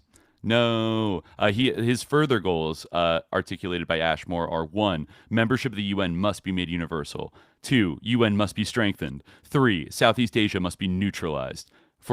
He puts in parentheses, for neutralized, read communized. Okay. 4. Cold War must be ended. 5. Racial discrimination must be abolished. 6. Developing nations must be assisted. Parentheses, meaning assisted to destruct. 7. No military solutions to problems. Pity they didn't tell George Bush that before the Gulf War. 8. National solutions are not adequate. 9. Coexistence is necessary. Okay, so despite that being a little bit of a confused summary of the CSDI, that is an institution that's popped up in multiple episodes. And even, I just remembered, it pops up with an interesting theosophical connection, right?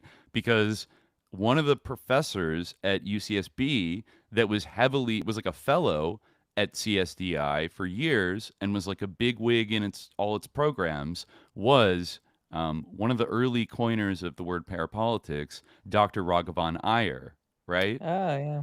Dr. Raghavan Iyer, I think, might have been the head, along with his wife, of a Theosophical lodge in Santa Barbara, and that I think is still there today. And interestingly, he was also the academic mentor and I think like doctoral advisor of a certain Lieutenant Colonel Michael Angelo Aquino.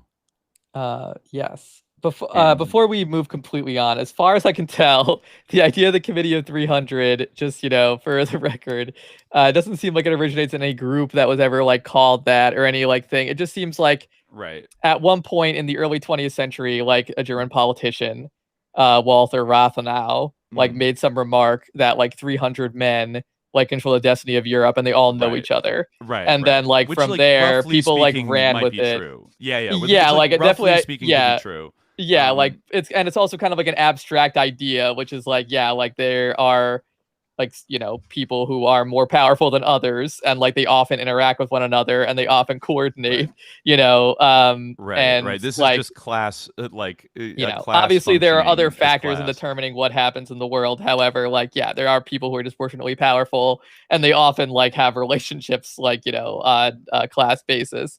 But I guess people ran with that and thought that it was like an admission of like a Jewish conspiracy. And then like that's kind of like it went, that kind of like people ran with it in that direction. And then I guess it became, I don't know, more abstract again. And before becoming like a generic conspiracy term, like 90s I guess thing of like every powerful person's in on it kind and of I thing. guess it's kind of interesting how like it seemed like he expanded it to be like not 300 people but like 300 organizations or something. I don't think he lists 300 and it's unclear if it's like this is literal like 300 like there's only like 300 like membership slots or whatever, but I think I'm not seeing. I feel like this is one of these 90s kind of books that is like kind of a ideologically and factually loose. And I noticed that like it is like what it is one of those files that was like uploaded by the CIA, right? Like to their like website. Yeah, like who is John Coleman and why is that relevant? I guess like was it relevant like they often have anything that like any book I've found that sort of implicates the CIA as being like part of a sinister conspiracy to do XYZ, I assume that it like to end up on CIA.gov was supposed to provide some like insight into some kind of like threat, or domestic like a white supremacist group or something. I was wondering if the author was like a note extremist literature, anti-government literature, that kind of thing. And I think I found like Bloodlines of the Illuminati by Fritz Springmeier on CIA.gov. Oh yeah, a lot of those books are on there. Yeah. In addition to more like Turner Diaries, stuff like that. In addition to more like factual stuff, like old issues of like Covert Action Quarterly that talk about like Nazi CIA collabs and shit like that. No, like a lot of like like Islamist writings are on there as well. Like Yeah, but it did make me think, about Santa Barbara, and we were scrolling through, and we were looking for spooky questions, and that is what led us to this one, number 2. And I have to hand it to Steely Dan Panman that like I actually did not know about this case, but it's definitely spooky. So they write on May 18th, 2022. Hey fellas, newly initiated acolyte here. Curious if anyone else has looked into Michael Aquino's time in Santa Barbara. After some cursory Google searches, I came across some interesting info. So there's a linked article here. The linked article references the date of June 21st, 1975, as the day which the entity set supposedly dictated to Aquino the Book of Coming Forth by Night. Curiously, if one Googles June 21st, 1975, Santa Barbara, the recently reopened cold case murder of Paul Ornelas comes up. The murder, which is said to have taken place on this same date, June 21st, 1975, the summer solstice, in Santa Barbara. An odd coincidence. Has this come to anyone else's attention? Oof. I mean, well, let's look into this. I literally was just like, no, my fucking God, no way. Like, no, what? Like, because I mean, I remember Aquino always said that he was on a beach on the summer solstice of 1975 in Santa Barbara, and that's when Set appeared to him, and that's when he made his big break from the Church of Satan and became, and founded the Temple of Set, et cetera, et cetera. Mm-hmm.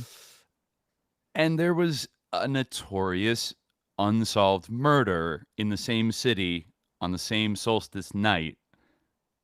Now, obviously, innocent until proven guilty and all of that. Yes, right. But let's consider this for a second, because Santa Barbara is not a high crime community, let's say. It's like a beach city. It's got a big public university there, well known as a party school, but I actually don't know. They are on the quarter system, so they might be just finishing the school year at the end of June. They go out later than semester colleges do. But even still, maybe the students might have already cleared out for the summer, by June 21st. And this teenager, I believe, yeah, it is an underage teenager who, along with his brother, had been staying at a boys' camp, a kind of juvenile hall state camp for teenagers that was an alternative to classic jail and juvie hall. Both the brothers had spent the summertime, I think, or had spent the months leading up to this, kind of in this camp because of some trouble they had gotten into. And the victim, which was it Paul? Yeah, Paul Ornelas. I think he was I think his older brother had just left a week before the murder, and I think Paul was. It's unclear if he was allowed to leave during the weekends or something, but I guess he had 1 week left in the boys' camp, and then they went out partying. Here, I'll read from independent.com. This came out in 2021. Mm-hmm. So, this might be why it escaped our earliest Aquino deep dives, because we hadn't really looked up Santa Barbara Aquino. If we did, it would have been in 2020, 5 years ago. And this came out in April 2021. So, yeah. So the sheriff's office in Santa Barbara County was reopening 4 years ago this murder case into Paul Ornelas. And this article says, the last words Paul Ornelas would say to his brother John were, "I'll be back." As it happened, he never was. The body of Paul Anthony Ornelas was found early the next morning along the railroad tracks near San Marcos High School. The back of his skull had been bashed in, blunt force trauma with a blunt object. The wound was so deep it took 3 inches of cotton to fill it. Paul Ornelas was 15 years old at the time of his murder. His brother John was just 14. All this happened a long time ago, June 21st, 1975 to be exact. The night before was a Friday.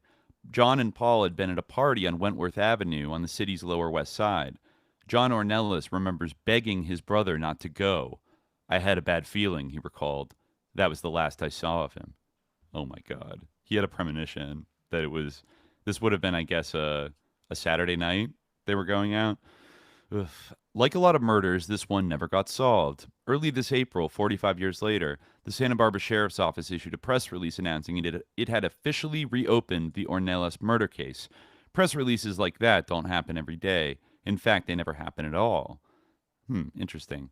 In the intervening 45 years, John Ornelas graduated from Santa Barbara High School, got a job with the City of Santa Barbara's Water Department, married, had 2 sons, divorced, and served on the Michael Jackson grand jury, fell in love again, retired, then took another job working as a pipe inspector on the Glen Annie Reservoir in Goleta. Life has been good, but throughout all the years, Ornelas said, he's carried around a big hole in his heart. "We always wanted answers, but we could never get any," he said, speaking for his whole family. "We could never get over the fact someone killed our brother and there were no answers. The questions don't go away. How could someone do something so cold and cowardly and still live with themselves? Why would they take the life of such a young man? Were they vindictive or jealous?" Over the years, Ornelas became persistence personified, contacting each of the successive detectives assigned to solve his brother's murder. Interesting, quote, "They always told me there were things they couldn't tell me. They said it might jeopardize the case." Ornelas got that, but like many murder victims' family members, he got tired of all the waiting. "I was getting frustrated," he said. Several months ago, Ornelas got a call from Detective Matt Maxwell of the department's Major Crimes Unit. He announced that he'd be taking over the case. He said, "John, you've been patient for all these years. I don't know how I would have acted." Detective Maxwell soon found himself working under the tutelage of Lieutenant Jeffrey McDonald. That's a haunting name for a case like this. Working a cold case, Maxwell said, typically involves lots of interviews, a lot of re-interviews, a lot of looking over the forensic evidence, looking over the past reports. He could see that the original detectives worked the case hard for 3 years. It was a big deal back then, he said, a very big deal. Maybe new avenues of inquiry will emerge. There's been new technology, particularly a rapid new DNA testing machine, the Andy, made by a company out of Colorado. So I think Santa Barbara bought one of these machines, and that allows them to make DNA matches using much smaller DNA strands, et cetera, et cetera. So like even from like a touch, like they could get a strand of your DNA from like if you touch a steering wheel, for example. They don't need blood, semen, saliva, etc. John Ornelas is third generation Santa Barbara. He grew up in the Ladera apartments on the city's west side, the youngest of 8 kids. His brother Paul was exactly 12 months older. They did everything together. The family's path wasn't easy. Ornelas' father left early on. His mother, Pauline Ornelas Jaramillo, worked as a certified nursing assistant first at Santa Barbara's Old General Hospital and later an acute care nursing home. She had her hands full. John's older brother Vincent was drafted into the military and spent 2 years in Vietnam. That was rough on the family, but he made it home okay. Vince would later become a martial arts specialist, teaching cops and sheriff's deputies the fine points of controlled mayhem, and then worked in juvenile hall for the probation department. The family moved to Oxnard for a while, etc. They would blah, blah, blah. He said his brother was very charming. The two got into their fair share of young trouble. Okay. In 1975, both would find themselves sent to Los Prietos boys camp for about half a year. We weren't bad, but we weren't perfect either, Ornelas confided. We didn't go to school all the time. We partied. We were a little out of control sometimes. Things like that. At the camp, the two Ornelas brothers looked after each other. Always close, they got closer still in the 6 months they spent at the camp. Paul also studied restaurant management while there, attending classes at La Colina Junior High School. He was very good at that, too. He would have been a great businessman if he lived, etc. Everything seemed so promising. Then June 21st happened. John Ornelas remembers the West Side Party. At the time, he'd been out of the camp just 1 week. His brother Paul, out on leave, okay, there you go, was to be released 1 week later. So he was out on leave, but he had to go back to the camp for 1 more week. They were celebrating freedom. He remembers going out to use the restroom. When he came back, Paul was just taking off. "I'll be back," Paul Ornelas declared. John would spend the night at his sister's house in Santa Barbara. Their mother would show up the next morning from Oxnard. Another sister was there, too. John remembers the knock on the door and the sheriff's deputies showing up to deliver the bad news. "I was devastated," he said, "but for his mom, it was even worse. It took everything she had and just broke her. I'll never forget the look on her face, etc." Pauline was 40 years old the night her son was killed. Yeah, I mean, then, the family moved on. They grieved about it for years. For John Ornelas, it all remains very much an open question. He's still not sure what got the case reopened, but he is hoping it's because the detectives have something. If they do, they still can't tell him, but he's confident they mean business. 45 years ago, he noted, there was no social media. Now the echoes are coming back on him with a vengeance. Yeah, wow. And when was this article published? April 2021. So maybe they found something in Aquino's house after he died. I was honestly, that's exactly what I was fucking thinking. What happened that changed things in? Aquino died in 2019, right? Yeah, the end of 2019. I will say that I kind of wonder, just not to scully this too much, but I do wonder how true, because Aquino has always said it was midsummer, which I almost feel is a way of obfuscating the date a little bit. And I do think that technically speaking, if it even happened, as he says it happened, if it was on the summer solstice, like, and truly on the day of midsummer. I think that would have been the 22nd and the 21st. Again, you know, they would be still kind of close in time, but just worth noting. Well, because I went and looked independently, even though, you know, Steely Dan Pan Man like said, you know, that let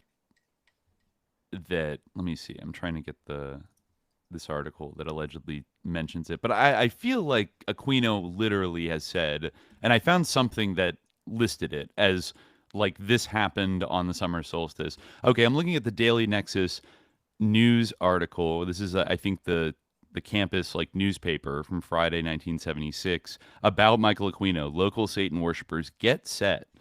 So let's see. Does he mention?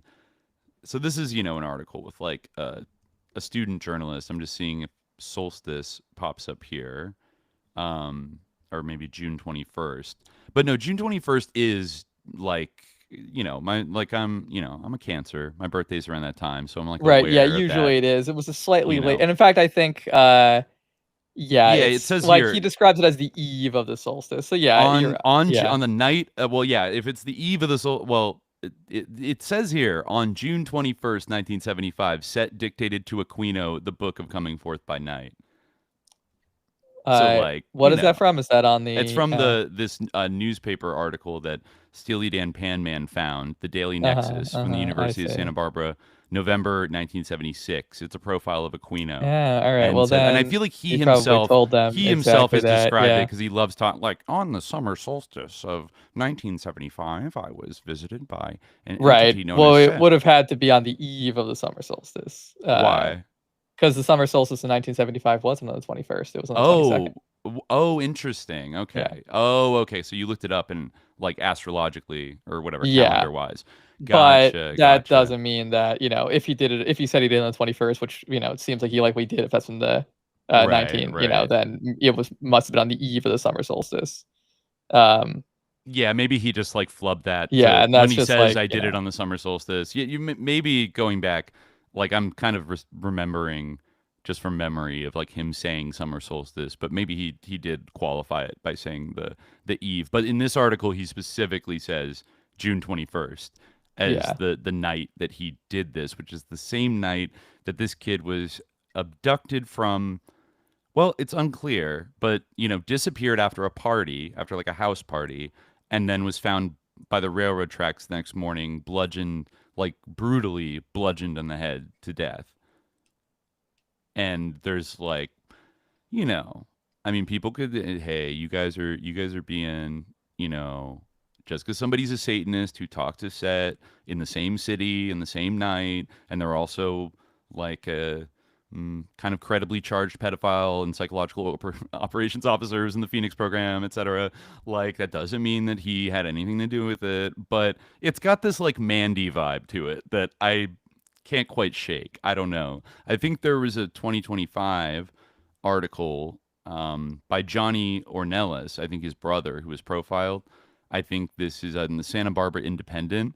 This is in June of this year. He writes, because I guess it was the anniversary, right? It's the 50-year anniversary this year. So let's see.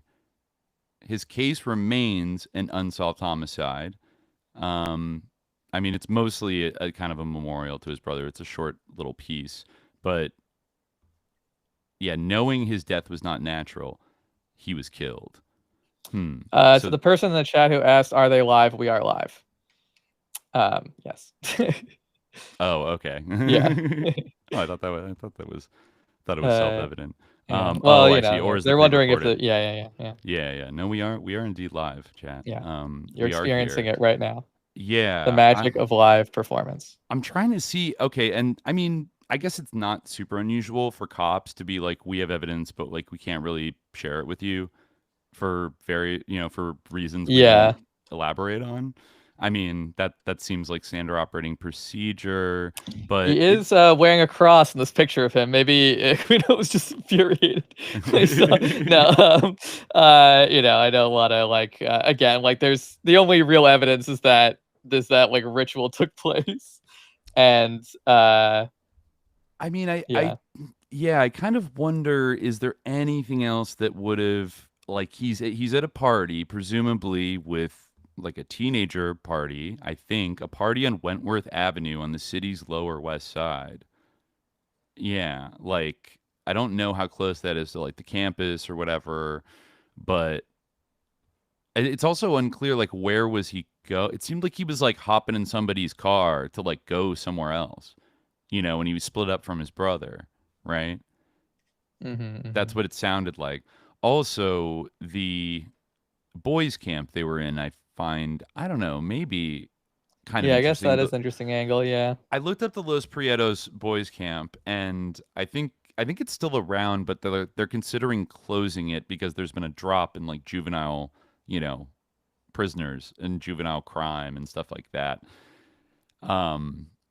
But it was like a state-run kind of institution, and I don't know, like with Aquino, he was in and out, I think, of Santa Barbara at this time. I mean, obviously he was there, but I think he might have been getting his PhD, his master's and his PhD at UCSB, like studying under Raghavan Iyer in 1975, because he was up in San Francisco for a bit. He was deployed, active duty, in Vietnam, but also in a few different bases around the country. And he was still in the Army Reserve, but he went down, yeah, like definitely was at least part-time living there to get his master's and PhD, which he wrote about, like his dissertation about the neutron bomb, right? In like 1979, 1980 is when he graduated. So it might have been when he like just returned back to Santa Barbara to start like his graduate studies, which is when kind of this murder happened. So like I have to assume, it's like he's living there. He's not just like popping in for like a day, like he's like living there. Also, I think maybe we've touched on it in subsequent episodes about Aquino, but he has like deep connections to Santa Barbara, which I don't think we've ever like fully really unpacked or like explained. I think he went to a boarding school there. Yeah. For his high school years, right? Yes. Yeah, he did. Yeah, I think his mom had connections like through her family. It might have been they might have had a second home down there, or they knew people in Santa Barbara. Like Santa Barbara always was a kind of like wealthy, almost Pasadena-esque kind of enclave for like very wealthy people, right, in California, and particularly for like people going down from the Bay Area. Did you say he went to a private school? I think he went to like a Santa Barbara Senior High School, but he went to school Michael there. Aquino did? Yeah. Huh. I would be surprised. I mean, that's even he's a almost graduate like, of Santa Barbara High School and an Eagle Scout, as we know. Yeah. That's actually interesting because that would like require him pretty much to like have a home in Santa Barbara to live at or be living with somebody. Because I always assumed maybe there's like a boarding school in Santa Barbara that he like boarded at, right? But like maybe, I don't know, maybe that was around the time of his parents' divorce and he moved down there perhaps with his mother.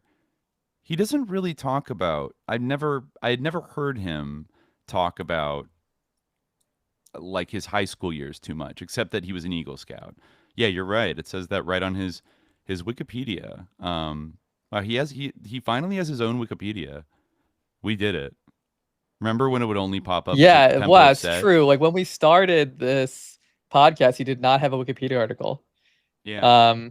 Wow. I think it was filed under Temple of Set. Yeah. Yeah. So yeah, he was the national commander of the Eagle Scout Honor Society, lest we forget. And yeah, it's very peculiar. I think maybe with Betty Ford Aquino, like they might have bought a little house or maybe a big house down in Santa Barbara around the time of.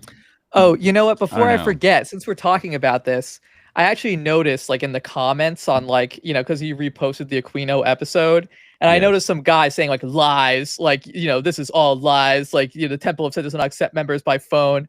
I do not believe you. I would love to see your membership card. Yeah. Well, since we now do the show by video, I happen to have right here my official Temple of Set membership card, proving that I did in fact infiltrate the Temple of Set with a mysterious mag swipe on the back. that I never understood or folks. Yeah, you did it. I remember holding that thing. It was pretty heavy. Yeah, it's like, kind of bendy here. Like, and does it have a barcode on it that you like verifies? I don't think it has. I don't know. They just have to swipe on the back, but that's about it.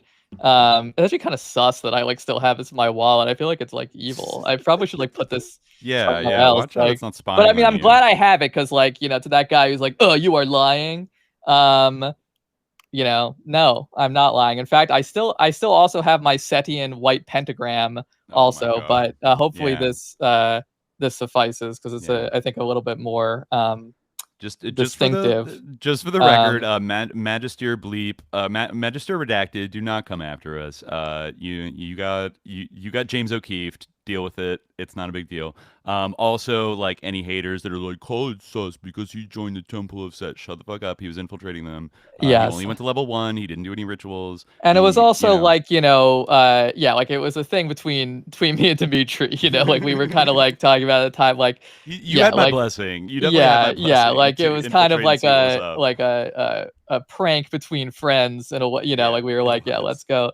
Because like you like kind of were talking about to me, and I was like, we were kind of laughing at this organization, and we were like, okay, well, let's see if we could, and I was like, I definitely can get in. I think it was kind of like, because they have like all this mystique and everything, blah blah blah. I mean, I think it's like completely understandable, and whatever. His Eagle Scout ass wanted to. Like, to the guy who's like, oh, they don't interview members by phone. Yeah, I did have to send in like a mail application first, but then if you get to the second phase, I'm sorry if you weren't satanic enough to get to the phone interview, but it did happen. Yes, and I don't know what these hieroglyphs say on the bottom here, but I'm sure I could actually decode them. I did take Middle Egyptian. No, they probably say something. I have a feeling they actually say something, but my Middle Egyptian is too rusty to decode them on the spot. But yeah. So there you go.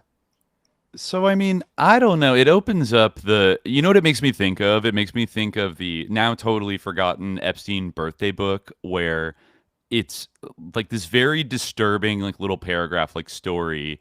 And then it's a picture of Jeffrey Epstein wearing like a silk stocking mask, and next to another guy that, don't sue me, but kind of looks like billionaire Ron Burkle, talking about how they had a game called like Catch and Kill, like rob and kill, and they would just run around on like the Venice boardwalk and like kill somebody and like kill a woman and like rob them, like it was like murder for fun. They were at least joking about how they like to put on masks and go out and just do like random sicko violent crimes, like for fun, for the thrill of it or whatever. And I don't know. That's just like somebody like Michael Aquino, the Phoenix program operator, the great Setian himself, hanging out with all these theosophists in Santa Barbara, still in the army, and given the importance of this, appearance by Set. Like, this is a big deal in Aquino's life, right? Yeah. It's a defining moment, for sure. Whatever you want to say about him, he, I think, is a man who took his rituals pretty seriously. Yes, and took absolutely. the idea of magic with a K seriously. Oh yeah, he did not take it lightly. He took it very seriously. In fact, even in Magister Shaw himself, in that phone call that I had with him, he was like, when one of these days, like, everything's gonna go boom. He was like, it'll destroy. It wasn't actually very appealing in certain ways. It's like, at first it'll destroy your life, and then your life will get like really good or something. I'm like, all right. My life's fine, thanks. Redacted. Sorry, Magister Redacted. Magister Redacted. Don't have any problems, but you did say that, so allegedly. So that the followers probably do, but Aquino, this is a guy that got all the way while serving, I think, on like the NATO staff, got permission, I presume, to go to Heinrich Himmler's castle and do like a Nazi dagger ritual to like invoke Set to like win the Cold War or something. I mean, there was nothing sacrificial alleged in that actual working, but the way he fondles that SS dagger in like the occult experience documentary makes me like a little bit nervous that this guy, at least a little animal sacrifice, maybe. I mean, like, if he doesn't, like, who would? You know what I mean? In terms of like a dark practitioner of like, this kind of magic and everything. So for such a big thing to like consecrate this new aeon of Set that had begun, not to sound like a satanic panic guest on Oprah in the 80s, but, I did get a chance to look back at all of those, like, exposing Satan's underground and all these things, and like, remember the Coke bottle glasses guy was like, we got out to the graveyard, and then suddenly, I don't know what happened, but there was like a guy on like a slab, and there were like knives sticking out of him, and like, and who was the grotto leader? Who was the name of your grotto leader? And all that kind of shit, and then like I ran away because it was like too scary, and they were actually killing people. No. And these stories bounce around. You never quite get. I mean, there are. I almost forgot. Like, even in that Geraldo thing, where definitely some of it is like being hyped up and into this like hysterical media kind of phenomenon to like scare the shit out of people. But there still are people like interviewed in jail that got into Satanism as like teenagers and then like killed their best friends so they could have 10,000 souls in hell. I mean, that's what you like, the most you could argue is that, okay, maybe they concocted this story because their lawyers thought that maybe if they like repented to like Christianity and became like, the devil got a hold of me, that maybe they could like escape death row by like doing that kind of act. But I don't know. Like, I feel like you could just, you don't have to do the whole devil thing. You could just be like, I found God now. I believe in Jesus. Like, it's I don't know. Like, I mean, I feel like saying the devil got a hold of you is not as effective as like, even like an insanity defense is really hard to pull off. The devil got a hold of me is basically tantamount to an insanity defense, and like not as like, yeah, it's basically like a form of that. Like, demonic possession is not a recognized legal category, like, in right. the American legal system now. And Right. historically it didn't like really get you out of punishment. So right. The devil made me do it. Yeah, the idea is that, you would have to like be considered insane or not competent and not responsible for your actions. That would be the only way that it would like, lighten your sentence. So right. Yeah, I don't know if like it works as a strategy. But I think it's worth noting that I think at least a few of the people that like Geraldo interviewed from jail, that had admitted to sort of like, becoming a Satanist and wanting to do crimes for Satan, etc., had already been convicted, right? So, Yeah. I mean, maybe you could argue that this is like a clemency, like I want to get, maybe paroled off of death row or commuted to life, but I mean, there's a bunch of people saying like there's also cases where like people did it and then like, remember there was that kid in New Jersey, I think, that killed his mom and then piled all of his like occult books like in a pile in the like the middle of his house and then like set them on fire and like stabbed himself and like burned his house down, like Yeah. that. There was cases like that. And again, I'm not trying to be I'm not coming at this from a crazy like Christian angle and like the spiritual warfare, but I don't know. At the same time, like, these are things that seem to have actually happened. And Aquino was one of the most prominent Satanists in the country, a man who had probably, if not directly killed in Vietnam, was, a party to lots of killing, right? Yeah. And was interested in the darkest side of like the left-hand path magical tradition, and could often like would make a spirited intellectual defense of things that some might consider quote He unquote did evil. also, lest we forget, he did also argue very fiercely with David Myatt about like human sacrifice and that like, against the use of human sacrifice. We do forget that he was the lib in that like conversation. He was the lib, yeah. Yeah, he definitely like lost the like, the hardcore points. He definitely put himself out there, to look maybe less cool to potential Satanist recruits because he had to take the, the moderate position. You're right. Yeah. That's a good point. But then again, this complicates it a little bit. When were those letters written? I recall. Oh, you think he like Well, he did this human sacrifice and then like he was filled with regret and he was like it's not worth it. no, not at all, not at all. Okay. But like, if I recall correctly, these letters were like the very early '90s, right? Weren't they like the early '90s? So long ago, I don't even late remember the date. 80s? Probably, yeah. It was after. I In think it other was words, around the 90s. Yeah. it was after the Presidio scandal and his appearances on American television as like the spooky Satanist guy. He was like defending himself against a witch hunt, and it did as we read about, like, it interrupted his army career. The Army CID refused to clear him, like clear the investigative records completely of the investigation into child abuse at his home and at the Presidio, because they found that his alibis were, quote, not credible, like about like not being in San Francisco at the time, like he was lying to them.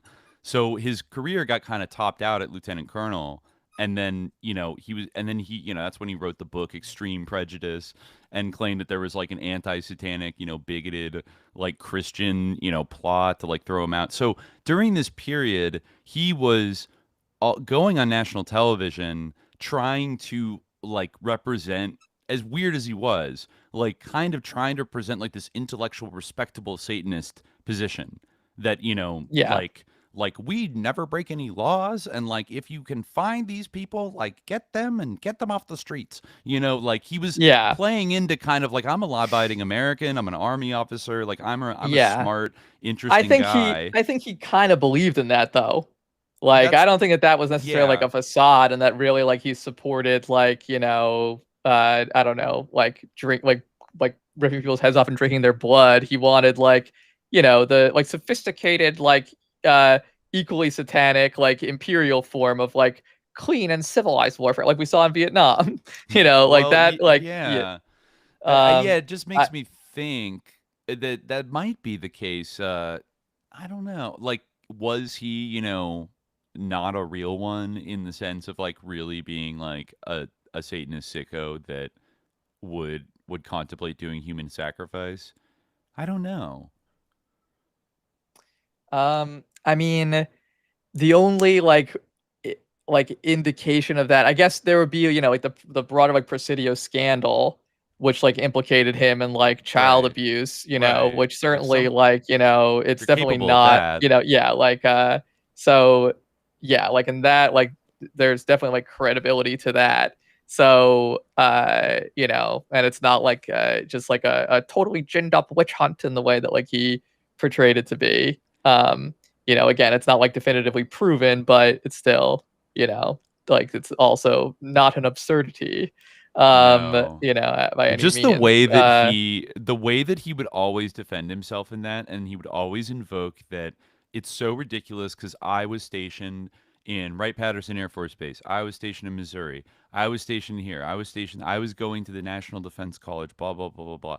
Like, he always throws all that out there, never once mentions, I'm from San Francisco. I come from a rich ass family that has a gigantic house in like around on Russian Hill, and like obviously, like whenever if I get like a weekend leave, I could just go to my house in San. Like where else would you go?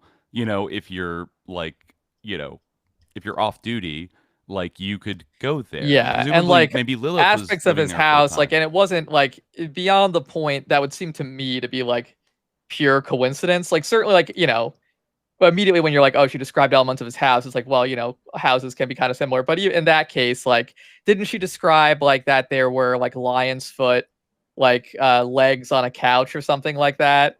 Which, like, that's not like they identified specific things about the color of the room, like, and like the shape of the house, and yeah, I mean, that's the thing too. Is I mean, that is like a feature that like more than one couch in the world has, but still is very specific. And like, I think it was weird enough people noticed it. But also, like the omission of the fact that he owns this like house, and I think it had passed into his total ownership because his mom died, I think, in 1985, right before this scandal, is that it makes it sound otherwise like a kind of like wacky McMartin thing, where it's like, oh, he kidnapped us and took us to a crazy house and like blah blah blah, and then all these crazy things happen there, and he's like, oh come on, I'm just like an army guy, like how do I have a house? That's ridiculous. Like, what is this, a movie? But then you think about it, it's like actually he does live in a gigantic creepy house. Like, it's painted all black, and it's like an old the walls on Victorian, inside were painted black. Yeah, it's which like is not imposing old necessarily Victorian, what manor, like. basically. Yeah, I mean, I get like, again, like and they it's hard. it pretty accurately. The kids, Yeah. You know, I so like, you know, yeah. But it's still, I don't know, you know, if he's capable of that. Obviously, not every pedophile is necessarily going to also be a ritualistic murderer. I mean, that certainly would like makes it much likelier. Mm-hmm. And like, you know, again, when like your entire like life philosophy like nakedly is about like how like your will determines everything, and like you're, you know, beyond good and evil. Mm-hmm. And like, you know, I mean, like you know, then like, and how like, you know, you're satanic and you embrace like the very like representation of like everything that has been associated like historically, you know, at least for like thousands of thousands of years with like evil, like in order to be intentionally provocative and to like, you know, shape yourself into a representation of evil to the average person. You know, I mean, compare with Alice Bailey. Like when Alice Bailey, like I guess quote unquote, realized that like a lot of people like thought of Lucifer as an epithet of Satan.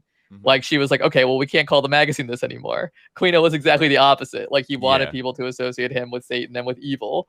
And so like when, you know, your entire public persona is about like how you embrace evil and like you know, evil is good actually. Yeah, evil is actually good. And like, you know, of course you could go down we talked about this in our episodes about him extensively, but then it kind of like makes it difficult for people to like believe you, or to like you know, to think that like what you're saying, you know, about how you repudiate violence and things like that, it makes it like conceivable that, okay, well, you know, is this all just like one massive lie? And like I understand how like you can kind of put you know, to your point about like not wanting to be like a crazy like satanic panic person, like I understand how like any group can, like, you know, for instance, I'm Muslim, like I think about how there's many like right-wing Americans who are like, Taqiyya, you know, like anything a Muslim says is a lie, like Taqiyya, you know, like, but on the other hand, like Muslims like worship God, and like truth is actually like one of our values, you know, like Al-Haq is like one of the names of God. Like we don't worship the Prince of Lies, like we don't like proudly come out there and say like we love lies and darkness. Like that is like a misapprehension by bigoted people. Like it's not something that like we, you know, I do agree that it's not nothing. I do agree that it has like an effect, that it's not like, it's not insane to consider that when you're talking about, again, like all this evidence is very circumstantial. Although I'm reading this article that you know, the Steely Damp man included from 1976. That's like a, you know, kind of partially an interview with Aquino. And he does say that, or sorry, no, it's not him. It's Lilith, who was later Lilith Aquino, at this time Lilith Sinclair. The magician looks for complete circles. He fits round pegs into round holes. Magic is a form of applied speculation. So if we're being speculative, you know, we can't really be criticized. Yeah, we are doing applied speculation. Yeah, we are doing definitely being very, very speculative. But yeah, I mean, this whole like interview is pretty interesting. Translated into layman's terms, this means that the magician may focus his will toward a desired end, such as a curse or a cure, or he can, according to commentaries on the Book of Coming Forth by Night, alter the laws of the mechanical universe. Hence, it is an attempt to commit the same crime against God as did the Set entity by rebelling against the Creator. Once the Setian can alter the laws of the universe, he sees light through darkness. So, like, you know, again, like that's all about how, like, beyond good and evil, I can alter the laws of the universe. I want to commit crimes against God. and then like whining that people consider you evil and don't believe what you say, it's kind of like, well, you know, like, you like are talking, you're pretty much the Promethean technology and take it for yourself. Yes. On the other hand, it is it is certainly a point to bear in mind that there are people who don't do that and are still evil. However, like who don't advertise how evil they are and are still evil and actually are good at disguising it. But yeah, you can't. We never forget about the Munafiq. The Munafiqs are out there of various religions, and even just of like the secular variety. There are Munafiqs who and obviously that's just about as bad, sometimes worse than just the outright Satanist, like somebody who. I think we talked about and the that's Kingston true too. Family. The Munafiq is like, worse. Like the Kingston family is satanic. Yeah, that's just that's how I'm calling it. Like they are like deeply evil, and I think the fact that they drape themselves in like godly language and prophecies of Jesus and like invoking Jesus to do what they do is like extreme sicko shit. It's almost less sicko if somebody's like, hail Satan, bleh, do crime. Like, it's like at least like, okay, well, that's what they believe in. But like the deception aspect, like the false representation and the hypocrisy, which, has to be corrosive to one's spirit if you like build your entire life off of it, like some of these, corrupt mega preacher type of people do, or these like bloodthirsty Zionist like IDF rabbis that are like co-signing genocide and like invoking God and all these other things that invoking kind of like good concepts to like justify something deeply evil. Yeah, that's all. I mean, it's a major feature of our world, But there are also people that it doesn't, because those people are hypocrites. We've always said this. It doesn't mean that people who run around like I'm bad like are automatically good. No, it does not. What I mean? Like I'm not. Nor does it mean that like you need to embrace evil because someone that's like, again, we talked about this before. It's like usually the strategy is to be like, no, like actually like this is like good. This is like whatever your like ground of good and bad is, assuming you have one, which most people do. Then like you're saying, no, this is in line with like morality, like what I'm doing is good, rather than say like, yeah, you're right, I'm bad. And like, then like that's exactly the opposite of like you're kind of like setting whatever your cause is backwards by like saying like, yeah, I am satanic, or like that is just a synonym for evil. And just like you don't want to say that you're evil, like you want to argue that you're good. I don't know. I just feel like I mean, it's a broader subject, but it's kind of like, in a way, like relinquishing a common language. And I don't understand. Like, I mean, it goes back to the thing, like, I don't understand what the appeal of Satan is. I know when people are like, well, it's all about freedom and it's about like, like the resistance of like tyranny or like the human spirit. It's like Satan hates the human spirit. I'm sorry. Like, that's Satan despises humanity.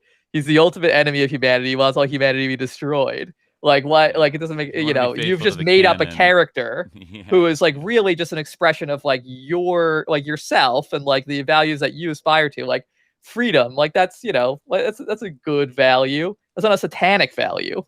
I don't know. That's just my point. That's my take. I'm sure people up there are there's shooting smoke and hellfire out of their ears hearing me say that, but we're nothing if not thorough in our analysis of the various satanic currents. I think, I think we've been pretty good about it, and it's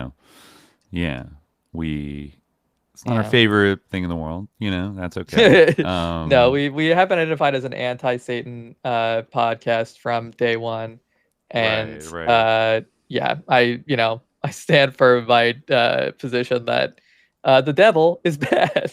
We're upholding the Red Green Alliance because who else didn't like stuff that's like Satan, the Soviet Union, and maybe they had a reason for it. They were Tipper Goring from the far left. But someone says it makes somewhat more sense. And sorry, in the live chat they say it makes somewhat more sense if you assume someone has a Gnostic paradigm for it. I mean, yeah, like that is kind of the idea, like that. Again, this is sort of like formulating what like this meaning of Satan is in a way, where like you have the god of this world is the demiurge, right? Not really the ultimate god, but like a sub creator, right? That's created a fallen world, and there is like actually a higher, like in a way, like the god of this world, like, you know, that actually is kind of like almost an evangelical idea, like the god of this world is Satan, you know. Yeah. But you could like look at it that way, that like the people Yeah. they call Jehovah, or, you know, quote unquote God, that's actually like who they think, like that's Satan actually, and there's like a bigger, vaster god like beyond that. But the ruler of this world is like a sus little demiurge that tricks everybody into thinking they're like the one true god, but they're actually Yaldabaoth, and they're blonde. Well, and they're like, right. Well, yeah. I like mean, a in the little shrimp Gnostic lion. framework, like, and I mean, this is kind of like more broadly true. Like, if you believe in like one God and you believe in like a creator, like God created Satan, and like God could annihilate Satan at any time. Like, why does God allow Satan to exist? You can think of many explanations for that, but that kind of gets to the point. Like, okay, in some way, if we consider like what is good to be what God wills, then like Satan's existence is good on an ontological level, but like bad on like a level of lower ontological priority. Like I talked about this, like when we in Tank Magazine, we talked about the problem of evil. You know, they're like he's bad. Like there's a different level of where like an ethical and moral level where Satan is bad relative to our existence as human beings, but his existence, if we define like what is good as what God wills, you could say is necessary for reality like to be the way it is, deemed like, necessary. Yeah, it's some like, again, that's like, this is part of the reason why I'm Muslim, is because I think that like the idea that God became like, I never liked the idea that God became a man. I'm sorry, this is kind of getting off as a spookiness of this episode, but I never liked that, because I feel like it encourages people to do something which is like this thing of like, which is in some ways kind of satanic, what kind of a satanic impulse, which like, if I were God, I would do this. If I were God, I wouldn't kill people, make people like, you know, die of cancer. If I were God, I would, you know, which like it's applying sort of a human moral principle to God. Like, yes, of course, like like it's wrong to murder. So like if a human being is like, you know, sitting in the control room of the universe and is like, I want that person to die, then it seems like kind of cruel and wrong to do that. But God isn't a human being. God is, you know, there's nothing like his likeness, you know, like you can't really think of it in that way, you know. So it's like kind of like God actually is, you know, the determinant of what is like good and bad. You know, God is like above all those things, not human beings. Satan, in other words, Satan's a little bit like an undercover cop who's like trying to, you know, it's trip you up. Part of exactly. Yeah, it's part. Yeah, it's, you know, it's like Job, like all these things. It's like it's part of a grander design. I mean, like really, Jen, her point, Satan is self-hatred in a way, like, but like a lot of times Satan is identified with with the self, with the ego. So like when it's funny, like this is a funny thing that I think like a lot of like modern day Satanists, I've mentioned this on the show before, but it's something a lot of modern day Satanists don't realize when they're like, well, we don't really believe in the devil. We believe that the devil is like your own self-actualization, your own self-potential. And that's like Aquino has more of an occult or esoteric version of that. And you know, that like there's a LaVeyan version of that where it's kind of like a metaphor, you know, even though there is like a little bit of ritual magic and LaVeyanism. But anyway, like, you know, their whole thing is like, this is about exalting the self. It's like, if, you know, you like look at like what, you know, sophisticated religious thinkers, like, you know, even like 1,000 years ago, even at that, like, you know, 1,500 years ago, have to say about Satan, they'll say something very similar, that Satan is like about like the temptations of the self and the temptations of the ego. And like giving in to like one's own like, you know, desires and concupiscence and lusts and will, you know, or like they're sort of you know, their base desires or like what's low within them. So you know, that like is like it's interesting because they kind of think like they've reframed it or something into being about like, you know, exalting the human being, but really like, you know, they're just kind of, you know, not in a good way.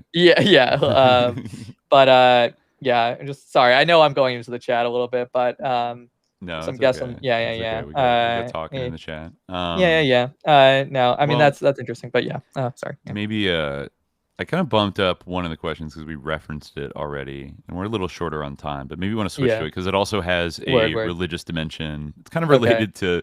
It's tangentially related to all the questions today. This is you can read this. The one from Gingy. I am wondering the host's opinions on the Jesuit question. Maybe not the best way to term it. This is from Gingy00. There has been some recent discussion in the Christianity channel on this, and I am wondering if the hosts have any opinions or information on what makes a Jesuit such a force for the such a focus for the conspiracy-minded, especially since Francis is only the first Jesuit pope. What sets this group as the main focus for many people when examining sus aspects of the church, when there are a plethora of other potentially sus holy orders in the Catholic Church or lay groups like Opus Dei?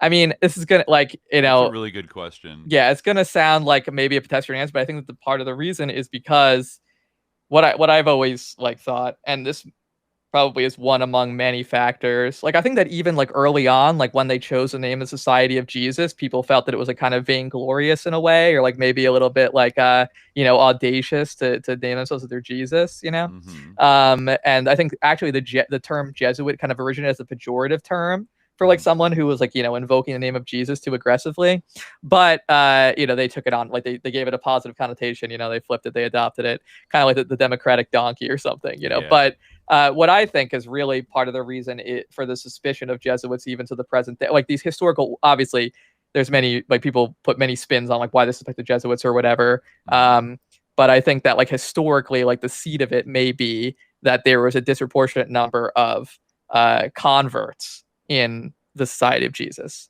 converts from Islam and Judaism, because this is an order that originates in Spain, right? Ignatius of Loyola is a Castilian guy, and so that, of course, very not too long ago you had the Reconquista, and there were still a lot of people who were whether they actually were genuine converts or they were actually crypto Muslims or crypto Jews. They were definitely they were definitely suspected, right. Even though the founders of the Jesuit order were, I think your heritage Catholics or whatever, to put it in modern American right-wing terms, but I think that there was definitely a big presence of people from Jewish familial background or Muslim familial background in the Jesuit order, attracted conversos and stuff. So I think that might be the reason why the order was in addition to the sort of the name Society of Jesus, maybe provoking a little bit early on. That's an interesting point actually that I sort of hadn't thought too much about before in terms of they're separate status, because they definitely were on the forefront of international evangelization, in the 15 to the 1700s. And I mean that they always have this kind of, I don't know, separateness. Even I grew up Catholic. I went to Catholic school, and even within my own family, relatives, people that are way more, devout or whatever, that went to church and everything like that. Even sometimes them the most were a little bit sussed out by Jesuits. Sometimes, they'd say comments about oh, that college, I don't know if so and so should go there. That's a Jesuit school, and it's a little I don't know about these Jesuits, but they are, most people interact with them in modern times, in America through the education system, right? We have some big Jesuit institutions like Georgetown University, a lot of high school prep schools, other colleges. I forget if Fordham is a Jesuit school, but there many of them around the country. A lot of them are relatively, some of them are relatively prestigious, and the schools were always seen as if you had a Jesuit Catholic school, a primary school, that's the other thing that's really fascinating, from my vantage point, around, from our generation's vantage point, is even the way my parents talk about Jesuits, it seems very different from the way Jesuits are perceived today. And it wasn't that long of a, not that much of a time difference. Yeah, I mean, a few decades. For my parents' generation and grandparents' generation, Jesuit was synonymous with extremely disciplined and hardcore and strict. Like you'd have these like Jesuit priests that would be teachers, and of course, like back in the old days, like they would like beat you up, like in class, or they like lift you up by your like lapels, and like all this other kind of shit. And but we're also had like a reputation for being kind of very like intellectually educated and a little more like sophisticated. Like they weren't meatheads, but they were like really fierce enforcers of like Catholic faith. But they weren't necessarily uncomfortable with like debating Catholic doctrine versus other types of Christianity or different religions, or like teaching about different religions and stuff like that. And often sometimes having a more like philosophical POV on Catholicism itself, that I could see other Catholics, other like segments of the church being a little bit like, this is a little too like intellectual and like, sus. Like this is almost, they're off doing their own secret like third thing. And then I forget to what extent, I do think that the liberation theologists in like Latin America that were very sympathetic to Marxism in, from like the 1960s to the 80s, a lot of them were Jesuits, you know? And so I think even the Jesuits got somewhat, I mean, even Pope Francis, like he wasn't fully one of those types of priests in Argentina, but he was somewhat sympathetic to like people who were more on that tip, and he was a Jesuit, So I think today people look at them as like these are like a hoity-toity, well-educated order of priests that secretly like love Marxism and like communism and want to kind of make like the church woke and like all this other stuff. And like, they still have the kind of organizational evangelizing impulse to like spread out across the world and bring new people in. But they almost sometimes have like, like Trotskyite or like, I don't know, common form agent or Comintern agent vibes of like they're doing like front groups, they're doing entryism, they're like all this kind of stuff, but then they have these like rigorous educational institutions. I don't know, like I think even Griffin Kane says in the chat, my grandparents who were cradle Catholics always had aspersions about the Jesuits. According to my mom, her dad thought they were infiltrated by the KGB. Yeah, no, like shit like that. Like they're a little bit distrusted sometimes. Even the way people talk about, like you were saying, with the way people talk about Francis, like he basically was seen as like, there was like a huge like current, it seemed like, among Catholics like during Francis's papacy. Right. That was like, he's like the seat is vacant and like he's, like an infiltrator. He's like a saboteur. He's like, trying to turn it into a Gaia religion or whatever, like he's trying to, basically he's like the NWO Pope and stuff like that. Yeah. And, I mean, that's so it's like hard to square with the kind of stories that like older generations of my family would like kind of tell about the reputation. I think like my dad went to Jesuit, I think high school and college, and got like full Jesuit education, and like it's like they're like it's like a rigorous education and it's strict and everything, but like there is this kind of vibe of like being afraid of them, and then contrasting it with like every time I see somebody with SJ, funny, we share the initials. Yeah, it's true. With SJ next to their name on Twitter, it's always like Reverend, like like Reverend Woke McGee, like the most like, woke priest you've ever seen in your fucking life, like talking about how like we, God loves everybody, and they're like, they go about as far to the line that you can go in the Catholic Church without getting in trouble in terms of being like liberal, progressive, like they're always working with like kind of pro-immigrant groups and all this kind of stuff. So like now they've been polarized to have this like, right wing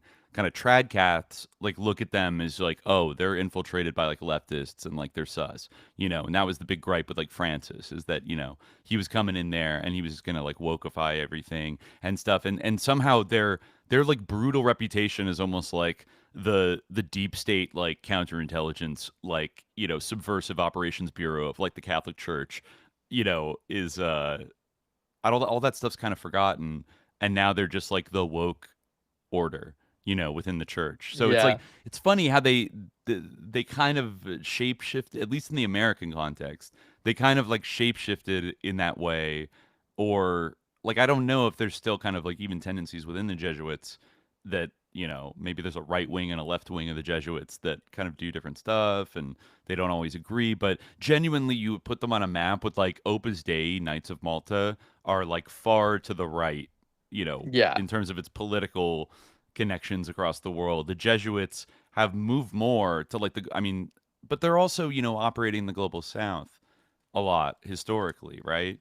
Yeah, true. Like that they're a big order that goes out and tries to like, build schools, bring people, then people send their kids to those schools. They had that famous, one of the Jesuits had that famous quote of like, give me the boy for like, 5 hours a day and like I'll give you the man. Like, I mean, they always like really emphasize like education, like hard as a big part of it. Like, yeah. So I don't know, like but then they do become. I think if you're gonna try to point, especially if you're kind of like a right leaning or maybe historically a more nativist kind of conspiracy theorist in America, your easiest target is the Jesuits in terms of like they're up to something. In terms of the other orders are a little more like obscure, and don't have as much of a strong identity that is like popularly known. I feel like even a lot of non-Catholics know what Jesuits are vaguely, whereas if you're like, well, what about like the Franciscans and the Dominicans? Like, not as many people know what they're all about. I even like struggle a little bit to say like what they're like, how to specifically define those orders, but nonetheless, like they have been, I don't know, a part of the conspiracy culture around Catholics, even within Catholic communities. Like they're definitely the group that people are most sussed out by. But to be fair, I know people that are still Catholic that are very sussed out by like Opus Dei and are just like, oh yeah, they're fucking sinister, like they're up to something. You know what I mean? And I mean, I'm more interested in terms of like the late 20th century and this century. I think the Jesuits are interesting, but I feel like the most dangerous forces are happening in that kind of Knights of Malta, Opus Dei milieu. Like Opus Dei is all up in Silicon Valley, in kind of the judicial system. Probably, I forget if any of the Supreme Court justices were like actually with Opus Dei, like Antonin Scalia or something like that. But I think some of them definitely flirted with it. Yeah. Yes, I did. I'm not sure, like, if Scalia was Opus Dei. He may have been. That does sound like familiar to me in some way. And also this Federalist Society guy, Leonard Leo, who people talk about sometimes as being like this is the guy who engineered Trump's like all his Supreme Court picks and all of this shit. Like he's because I'm pretty sure he's Catholic. Yeah, he's Italian, so he's Catholic. Scalia? Yeah, Scalia's not Scalia. Obviously Scalia is, but Leonard Leo, the conservative legal activist who is very influential in like Trump's judicial picks. And I've seen some people argue that like he's very instrumental, like behind the scenes in like he's a knight of the Sovereign Military Order of Malta. So yeah, he's a knight of Malta that engineered like the last three, Trump Supreme Court picks and got Roe v. Wade overturned, and the kind of one person that you might be able to like point to is like why we have this like ultra right wing kind of like originalist Supreme Court right now. He's a Knight of Malta, which is cool. I was reading an article today. Do you remember when Seymour Hersh wrote an article about how there was like a cabal of like Knights of Malta people inside of I think it was primarily the Pentagon. This is like during the first term of Obama, and he wrote it for the New Yorker, and like everyone got super mad and like canceled him, and like he like couldn't publish anywhere anymore. I'm not sure if I do remember. I was just reminded by it from the episode we were doing the other day about the Kingston family and like the Kurds and stuff. I found this like 2006 article that by Hersh that was dishing on like the power struggle in like the Bush administration and how like Rumsfeld had just been forced out, and the Robert Gates, Brent Scowcroft, George H.W. Bush like cabal was like pushing out, like sidelining Cheney because like they had a different opinion about Iraq or something. But like it seemed like the way he was reporting it that Cheney was already gearing up for like a war with Iran in like 2006, but they weren't able to quite get there before, you know, the economic crisis and everything. But it mentioned like that according to Hirsch, that there isn't a PKK affiliate in Iran. I am kind of forgetting right now what their acronym is. I think it's like the Peace of Life like party or something like that. The Kurdistan Life Party, I want to say. There's several factions, but one of them is like the YPG, like literally a branch of the PKK. Yeah, it's PJAK, yeah, the Partiya Jana Azadi Kurdistani, the Kurdistan Free Life Party. Yeah. Yeah, I looked on their website, like celebrating like the, you know, woman life freedom revolution and blah blah blah. And like I remember people like attacked me when I said that like, oh, they're chanting the PKK slogan and like, oh, they're just Kurds who inspired. Shut up, you know. And then I looked and it's like literally first line is like this slogan was taken from the great Abdullah Öcalan, like, you know, who like outlined woman life freedom and blah blah. And they're basically just an affiliate of, but they're in Iran.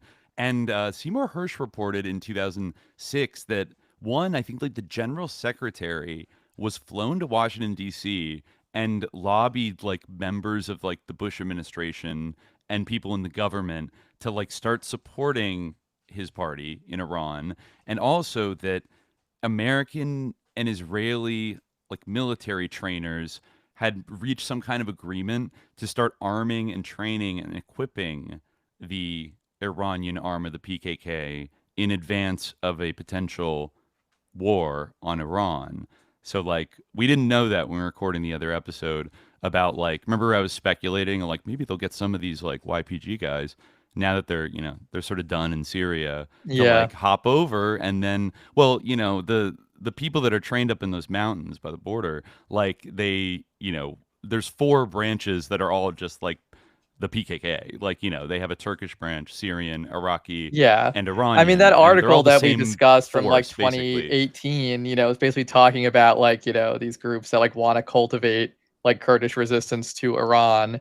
You know, they're like going out to Washington. Yeah. You're like, and though, you know, though the Israeli officials that Hirsch talked to vehemently denied this happening, the reports that Hirsch heard said that Israel was providing support to basically the PKK in 2006, like a long time before the Syrian civil war started. And, you know, it seems like both parties have kept that very quiet over the years. Yeah, they're not necessarily like proud of it. It like kind of goes against like and also Israel's incredibly like unpopular in, you know, Syria and the Levant in general, like outside of course Israel itself. Which is why everybody had to like be really quiet about it, and they quietly flew the general secretary to Washington for talks. And, you know, it's but that was the kind of spice you're getting out of a 2000s like New Yorker Seymour Hersh dispatch, you know. And then he says one thing about the Knights of Malta, and then boom, get the fuck out of here, you know. I mean, I think some of his reporting is a little bit like, I found it a little if hit or miss on the current Gaza situation, because he still publishes these kind of insider dispatches on Substack. But I think everyone made fun of him about the Knights of Malta thing, but it's not so funny now, isn't it? You know, like, is it right? Like, I think there might be something worth pointing out. Like the Knights of Malta, I mean, they have their own passports, their own diplomatic passports. They're international. Like, they're highly integrated with like military intelligence services and business people all around the world. Like, they have a natural kind of walkable base to sort of work with. And it's unclear whether this new Pope, Leo the 12th, is that what he is? No, I think it's Leo the 14th. Leo the 14th, right? It's like I haven't heard anything from him. He became Pope, and then, you know, I don't know. I guess I haven't been paying close enough attention. He's like been like kind of like, he's basically like kind of towing the Francis line, but like a little bit more tepidly.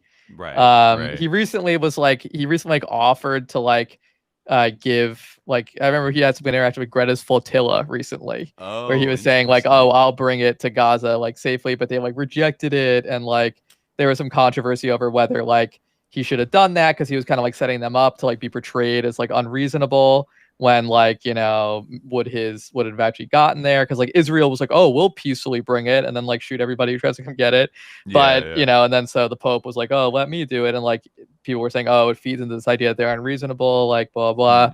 But I mean, he has like, he hasn't been like, like out there like taking the opposite stance to Francis, but he's not quite, he's a little bit, he's like a more tepid version of Francis from what I've seen. Right. I found like some kind of nuncia whatever letter from like 2022 that, or maybe 2023, where Francis like ordered a bunch of like the reorganization of the Knights of Malta.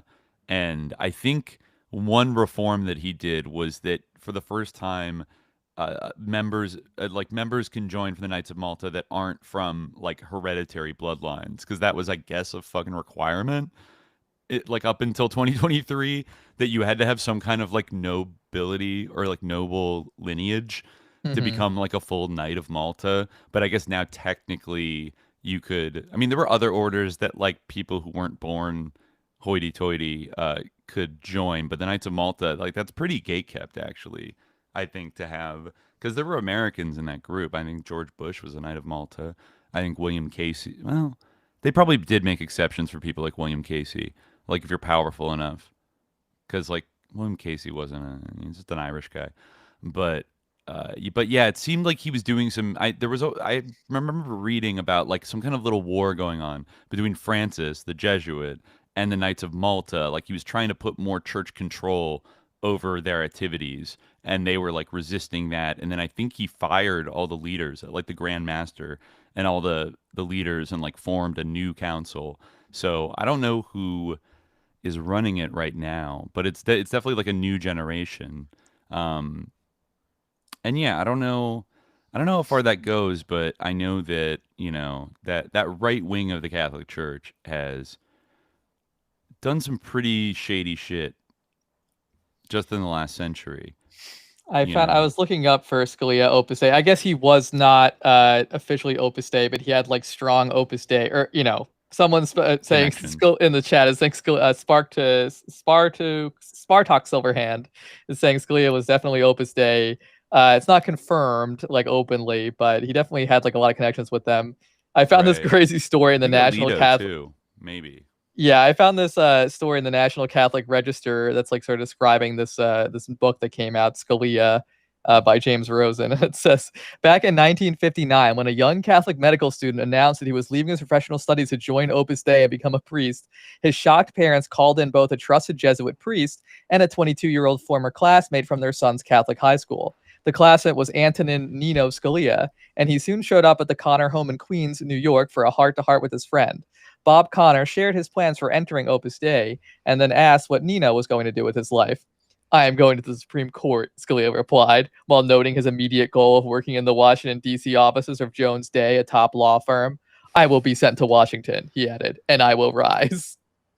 Oh my god! Oh my wow. god! Yeah, no, they have like they're scarily infiltrated into all of like the top like white shoe law firms and like VC companies, and like they clerk for Supreme Court justices. Like they're definitely marching through the institutions. These Opus Dei. Well, yeah, I mean that's basically the back to high school program. Yeah, I mean right. Catholics definitely do have like, I guess maybe because of the legal tradition, but they definitely have like a disproportionate like presence in like American legal institutions. I guess they're just drawn to it, It's one of those things. Yeah, it's kind of like what's like, why are there so many Jews in Hollywood? It's like, well, I mean, I guess there's a lot of Jews in the legal profession as well, but it's true of Catholics too. Like they're, they tend to gravitate towards law. There's a shitload of Catholics in the legal profession for sure. Yeah. The Jesuits like train them, they train them well to, kind of like understand hierarchies and obey and like use logic, and then like work in complex like bureaucracies and shit like that.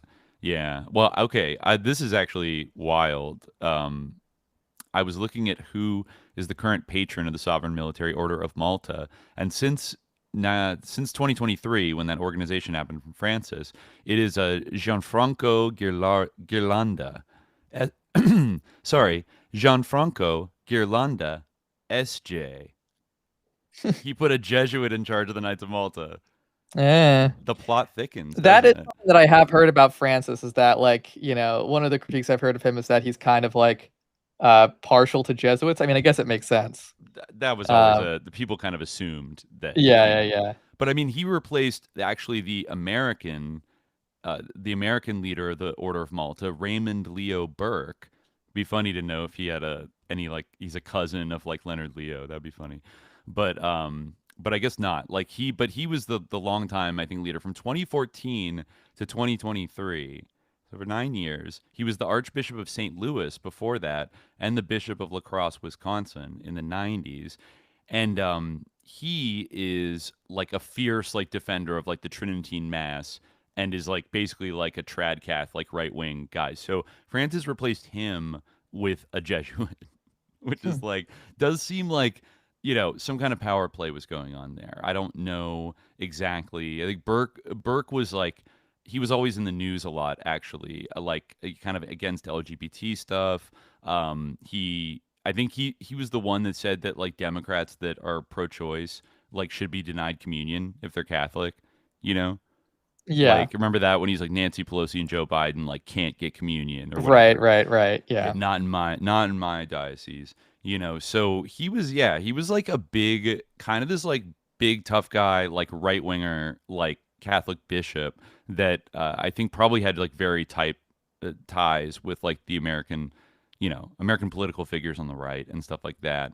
And so it's not surprising that the Knights of Malta would be kind of like generally associated with that kind of like right-wing Catholic thing. But I wonder like how much does it change when there's a Jesuit in charge? Like it's still kind of obscure, like the actual, I don't know, activities they engage in. They do, charity things in conflict regions, stuff like that. But, yeah. But I don't exactly know. The Catholic Church is, it resists easy understanding due to its vastness, its sort of Byzantine bureaucratic structure and its secrecy. It's like it's kind of a tough nut to crack sometimes. It's also such a big apparatus that sometimes there are multiple currents like battling within the Catholic Church to like kind of use its influence to nudge things in a certain direction. I think like in the 20th century, anti-communism became kind of like an overriding kind of objective, like that sort of united everybody. But I think there's also certain points of like disagreement, and there's definitely like an extra fasci wing of the Catholic Church that is probably pretty tied in with like the Peter Thiel world, I would be willing to guess, and like J.D. Vance. People like that, I mean, definitely there's like a faction that integralists. Even like that, those people, there's probably like within that group like an even further like fringe. And I mean, it's like there definitely are a lot of dimensions to it. It's definitely not like a monolithic institution at all. It's very interesting, and it is interesting how it like it's it's incredibly old. I mean, it's like, I mean, I'm interested in religion, so obviously like I find it interesting to learn about. And it is like the fact that it kind of, I mean, it's a little bit exaggerated like how true this is, but it does have like a little bit of like institutional consistency like over like 2,000 years. I mean, again, that is like very much exaggerated, but it is an interesting thing to kind of like when when the new pope was elected or whatever they call it, like anointed, convoked, like whatever. I did like I was interested to learn about Pope Leo and the Pope Leo the 13th and like what his name might mean and all of that stuff. Right. It I forgot. Is he a 13th? That's a little bit. He's Pope Leo the 14th. 14th. Okay. Yeah, before that was. Yeah.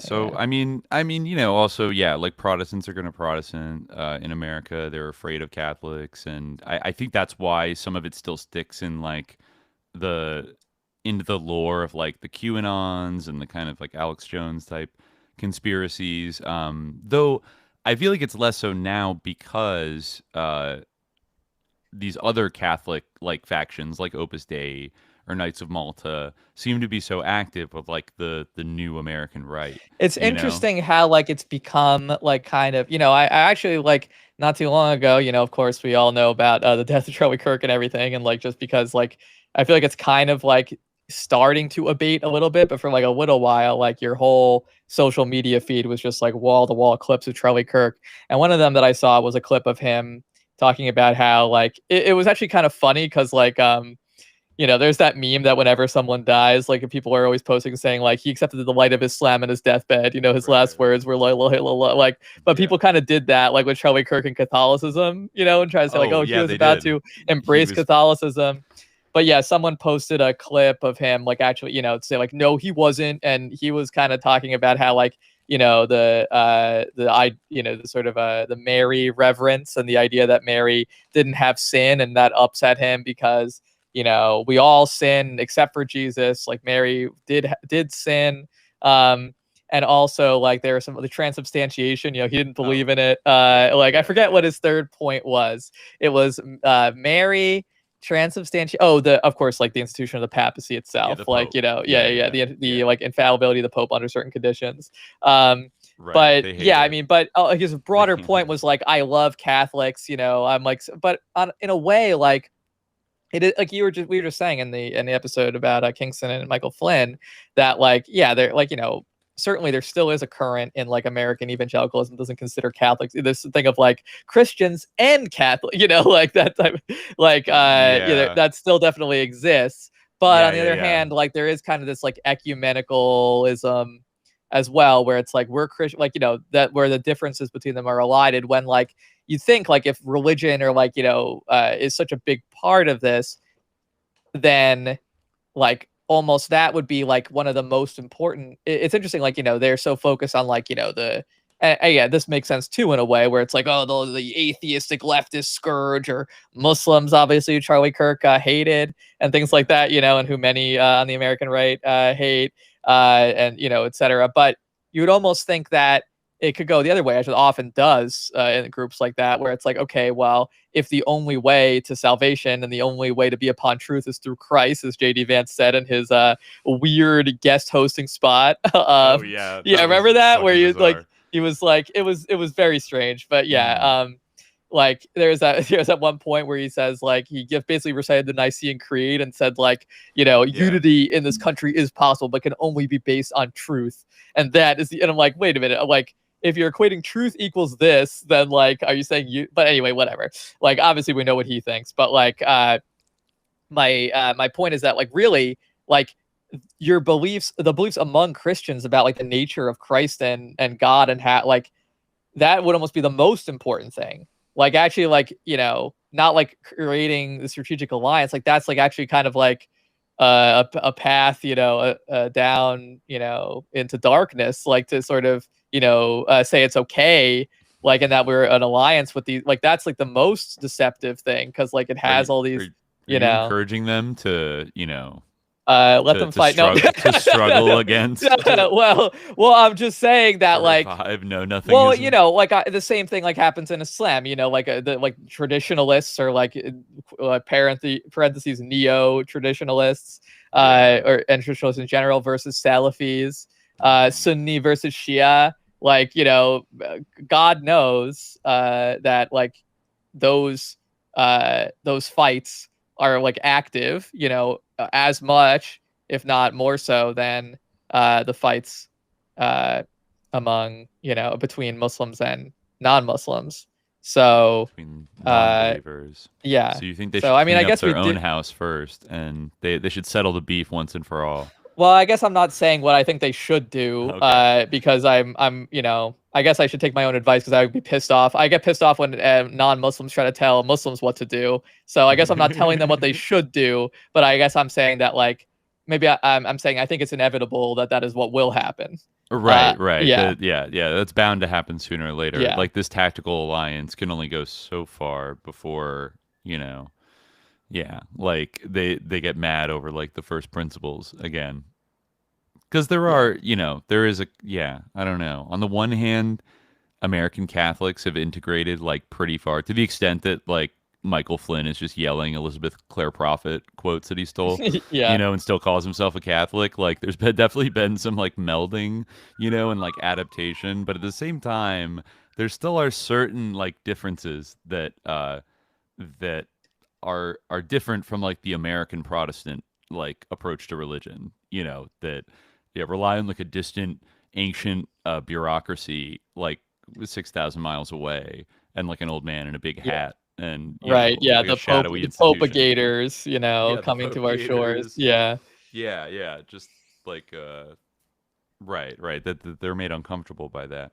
But then, let's not forget, especially after this weekend, now people are speculating about, the Mormon evangelical deep state war that is also raging. Right. Where Yeah. We just had this hitting kind of each other's flare up. targets. Yeah. Yeah. So the Mormons evangelicals almost similarly will have to probably settle their theological disputes at some point.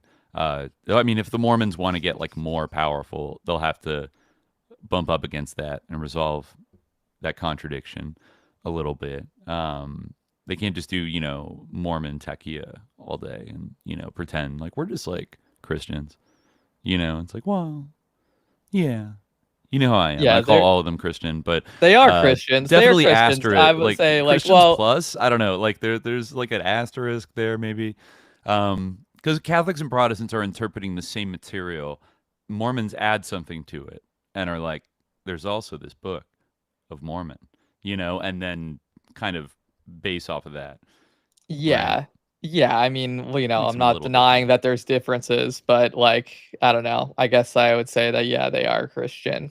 But it's also deeply American. So Yeah. another wrinkle in it there. It's like, people have said that Mormonism is the one truly American religion. Certainly, like they're like by like again, like I'm not Christian, so like if I were again, but being a Muslim, like I'm not someone who is like out there like takfiring people like willy-nilly at all. So like I'm generally like I basically apply this standard like even within my own religion, but certainly like as an outsider, like anthropologically or whatever, sociologically speaking, I feel like a Christian is someone who says they're a Christian. So, right, they definitely are Christians by that standard. Take their word for it. Yeah. Like, because what other possible criteria could you apply? Yeah. Yeah. I mean, I guess in terms of the final analysis about the Jesuits, I can't say. I'm sure they've been involved in intrigues and conspiracies, probably hundreds, thousands, throughout the last 5 centuries. But I see them primarily as like they're highly adaptive. That's like the specific role they play in the church, and they will like mold themselves in order to fit in a place where Catholic power is not already like deeply entrenched, and they'll like meet people halfway that they're trying to kind of like either convert or just want to like integrate into the society of. And they'll also do that with secular society. Like you could argue that they do that. Like they found like colleges that are like quote unquote like serious colleges. They're not like Liberty University or some shit like that. You know what I mean? Like they do like real academic shit, right? Correct me if I'm wrong as an academic, but like you would probably agree that they're like, these Jesuits, like they're running a tight ship. Like they want to be taken seriously as like they can build like a great, institution that studies science and like the humanities and law and all these other things. Yeah. And I mean, there's a pretty good intellectual tradition within the Catholic Church, like broadly speaking, like not to be demeaned. Yeah. Yeah. And not all colleges, not all Catholic colleges are Jesuit, but probably the most prominent ones are. Yeah. And a lot of probably every major metropolitan like area in the United States has like a Jesuit high school that is has probably been there for a long time and is like pretty like highly rated academics, whatever. So I think that they blend in, they adapt, and they are always they're always like kind of there with like interfaith dialogue shit. And these days like their best function is kind of like the liberal ambassadors of the church that can operate in this more like globalized world, and that's why I think you don't see them as much anymore. That hard tough, like strict Jesuit, like scary Jesuit. Maybe the scariness is like for if you're within the Catholic community, they're scary. But like then from the outside, they're like the chillest, like, let's talk about philosophy. Like, they're like very like, chill. I don't know. They might have Vatican II might have changed like their approach to education where they don't, use physical punishment and shit like that anymore. And they kind of went through like a cultural sea change. I always associated them with like if there was ever going to be a priest in like the Bay Area in like the 90s that was like a hippie, like it would be a Jesuit priest. You know what I mean? Like they were the ones that were like dabbling probably in like Esalen stuff and like New Age things. Like that was what I associated with Jesuit, but they're adapting to their environment. Like in the Bay Area, like they'll lean into that. I think wasn't Daniel Sheehan the sort of like lawyer that did all that UFO stuff? Like wasn't he heavily connected to the Jesuits?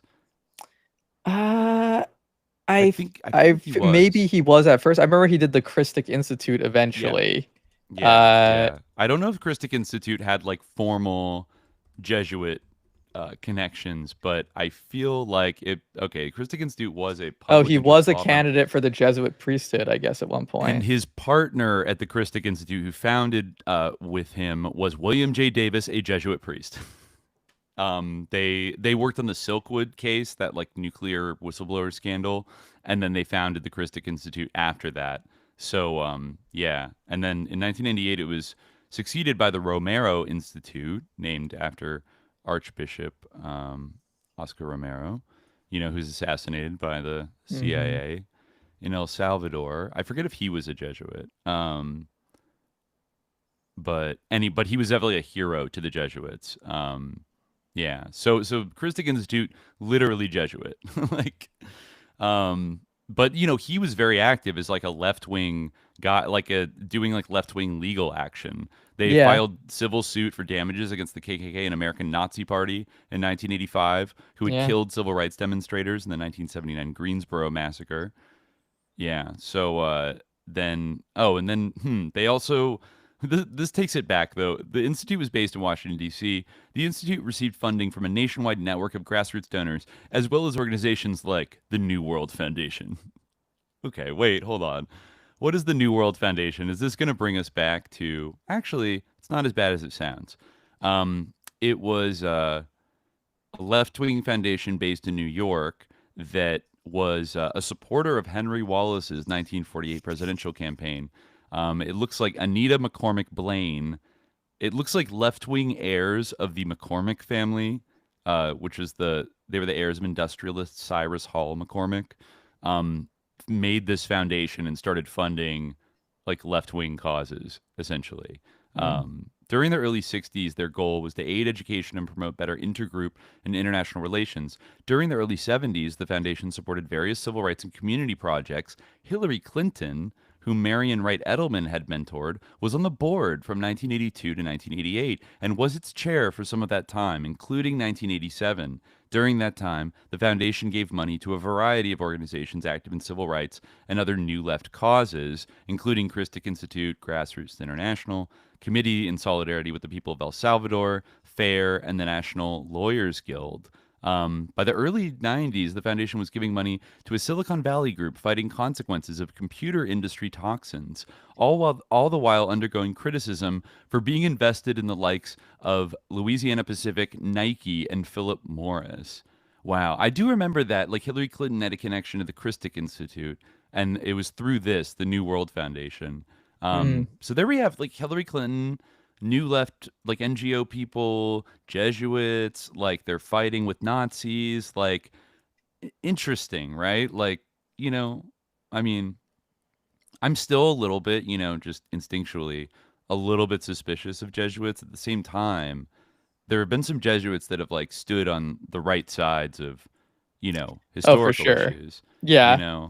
I'm not, I guess at this point, like, it's hard not to be like instinctively suspicious of anyone who's like trying to like convince you of something, or like who is like, has some kind of message. Like, I guess I'm always coming from a stance of like, all right, in this day and age, like, okay, like what, what's your angle here? I don't know. Like, I feel like, I'm kind of like yeah, I guess I'm always prepared for disappointment. So I don't know if but I'm not more suspicious of Jesuits than I am of others. Right. I guess right. I think it's fair to say, harkening back to our earlier conversation, that I'm more intuitively or more like instinctively suspicious of Satanists than I am of Jesuits. I'll admit that people might be able to tell, but and that might make some people angry. But on an instinctive level, it's but they like that. That's what they want, right? They want to be hated. They want to be hated. Blah. Yeah. They love being hated. Yeah, yeah. I guess self-hate at the end of the day, or getting other people to hate you. Hate me. Wow. Christic Institute filed a 24 million lawsuit on behalf of journalists, stating that various individuals were part of a conspiracy responsible for the La Pensa bombing that injured one of the journalists, I guess on the border of Costa Rica and Nicaragua in like 1984. They sued John K. Singlab, Richard V. Secord, Albert Hakim, Thomas Klein, Theodore Shackley, Pablo Escobar, and a bunch of Contra leaders. I mean, like, kind of based. I don't know. Like, that's cool. Who else was suing John K. Singlab for doing Gladio attacks in like Costa Rica besides these wild Jesuits? I mean, sometimes you do have to kind of like take what you can get. And because they have a centuries long mandate, they will always be there somewhere. Like there's always going to be a Jesuit popping up. And hopefully they'll be on this slightly better like side than the Opus Dei freaks. Maybe they're the only thing that can stop them. So not to keep us here spinning our wheels, but or to derail this back into Aquino, but I feel like we were remiss, or would be remiss, not to mention this one other element of this article that was flagged, this early sort of interview with Aquino, where a big feature of it is that his fixation with Jefferson Starship, and how really, because that's in his autobiography. He's obsessed with Jefferson Starship. Yeah, he was friends with somebody. He feels that the lyrics to this song predicted like the rise of the Temple of Set. I want to ride the tiger. I want to ride the tiger. Very Evelyn. Yeah. Look to the summer of 75. All the world is going to come alive. Do you want to ride the tiger? Oh my God. Yeah, and then he says the lyrics to Ozymandias also. There's a curtain high on the corner of the sky. Someone's behind it. I don't know who. It might be love, but I'm not quite certain. Childhood's end. You will see things in these years that will ease all your fears and help you build a bridge to the sky. We are not alone. Oh that is, according to this article, it is the description of his devotion to Set. I mean, I don't know if he's like making up stuff as bits in his autobiography, Ghost Rides, but he brings up, I think, hanging out with Paul Kantner in the 70s. Yeah, that's what he loves. Yeah. It's unclear if like that. I believe that he could have made that happen. Yeah, because they were just they weren't like the biggest band in the world. Like once they went to Jefferson Starship, they were like, kind of big. But because he was hanging out with LaVey, it's not a shock at all that they would have gotten to know each other. Like LaVey was always hanging out with rockers and shit, right? So at some point, Paul Kantner, I forget whether or not he talked about hanging out with Grace Slick, but I feel like definitely Paul Kantner. Remember that's why I put the that Silver Spoon song at the end of our Aquino episode. Oh yeah, like, pick it up piece by piece. Yeah, right. The weirdest fucking song about cannibalism of like ever. And yeah. So I always wondered about that. I didn't realize his love really did go that deep and that far back. I haven't heard this song "Ride the Tiger." I do see it here on YouTube. I wish there was a way. Oh, you know what? Oh wait, we're on public. Don't do it. Don't do it. I'm not gonna do it. I'm not gonna broadcast it. No, y'all can look it up. It is on. You got to look it up. It's on the. Shout out to the copywritten song. Oh, and since we're since you mentioned we're on public, I'm gonna do the cringe thing because I know it's not on our display right now because we're experimenting with different ways to broadcast. But if you like our show, we have other episodes on Patreon, patreon.com/themiddlejihad. You can go look those up. I got you. Where's the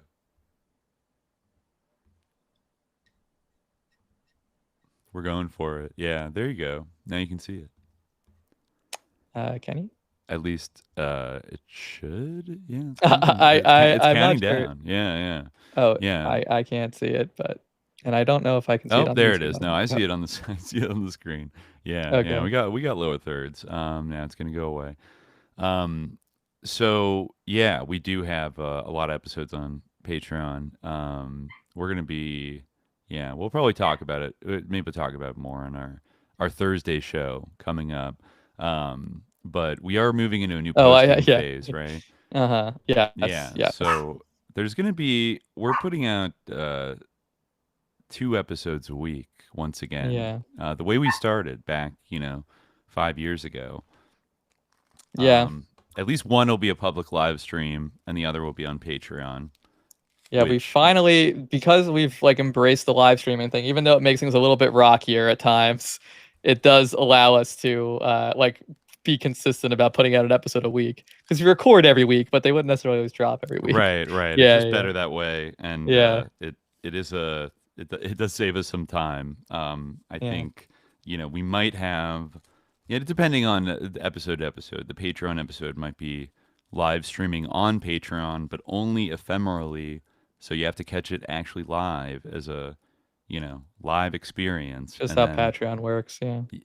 Yeah. They put it away for a while, and then you can repost it. But then, probably edit more of those episodes, more of the deep research dives, a little bit, and then release the audio.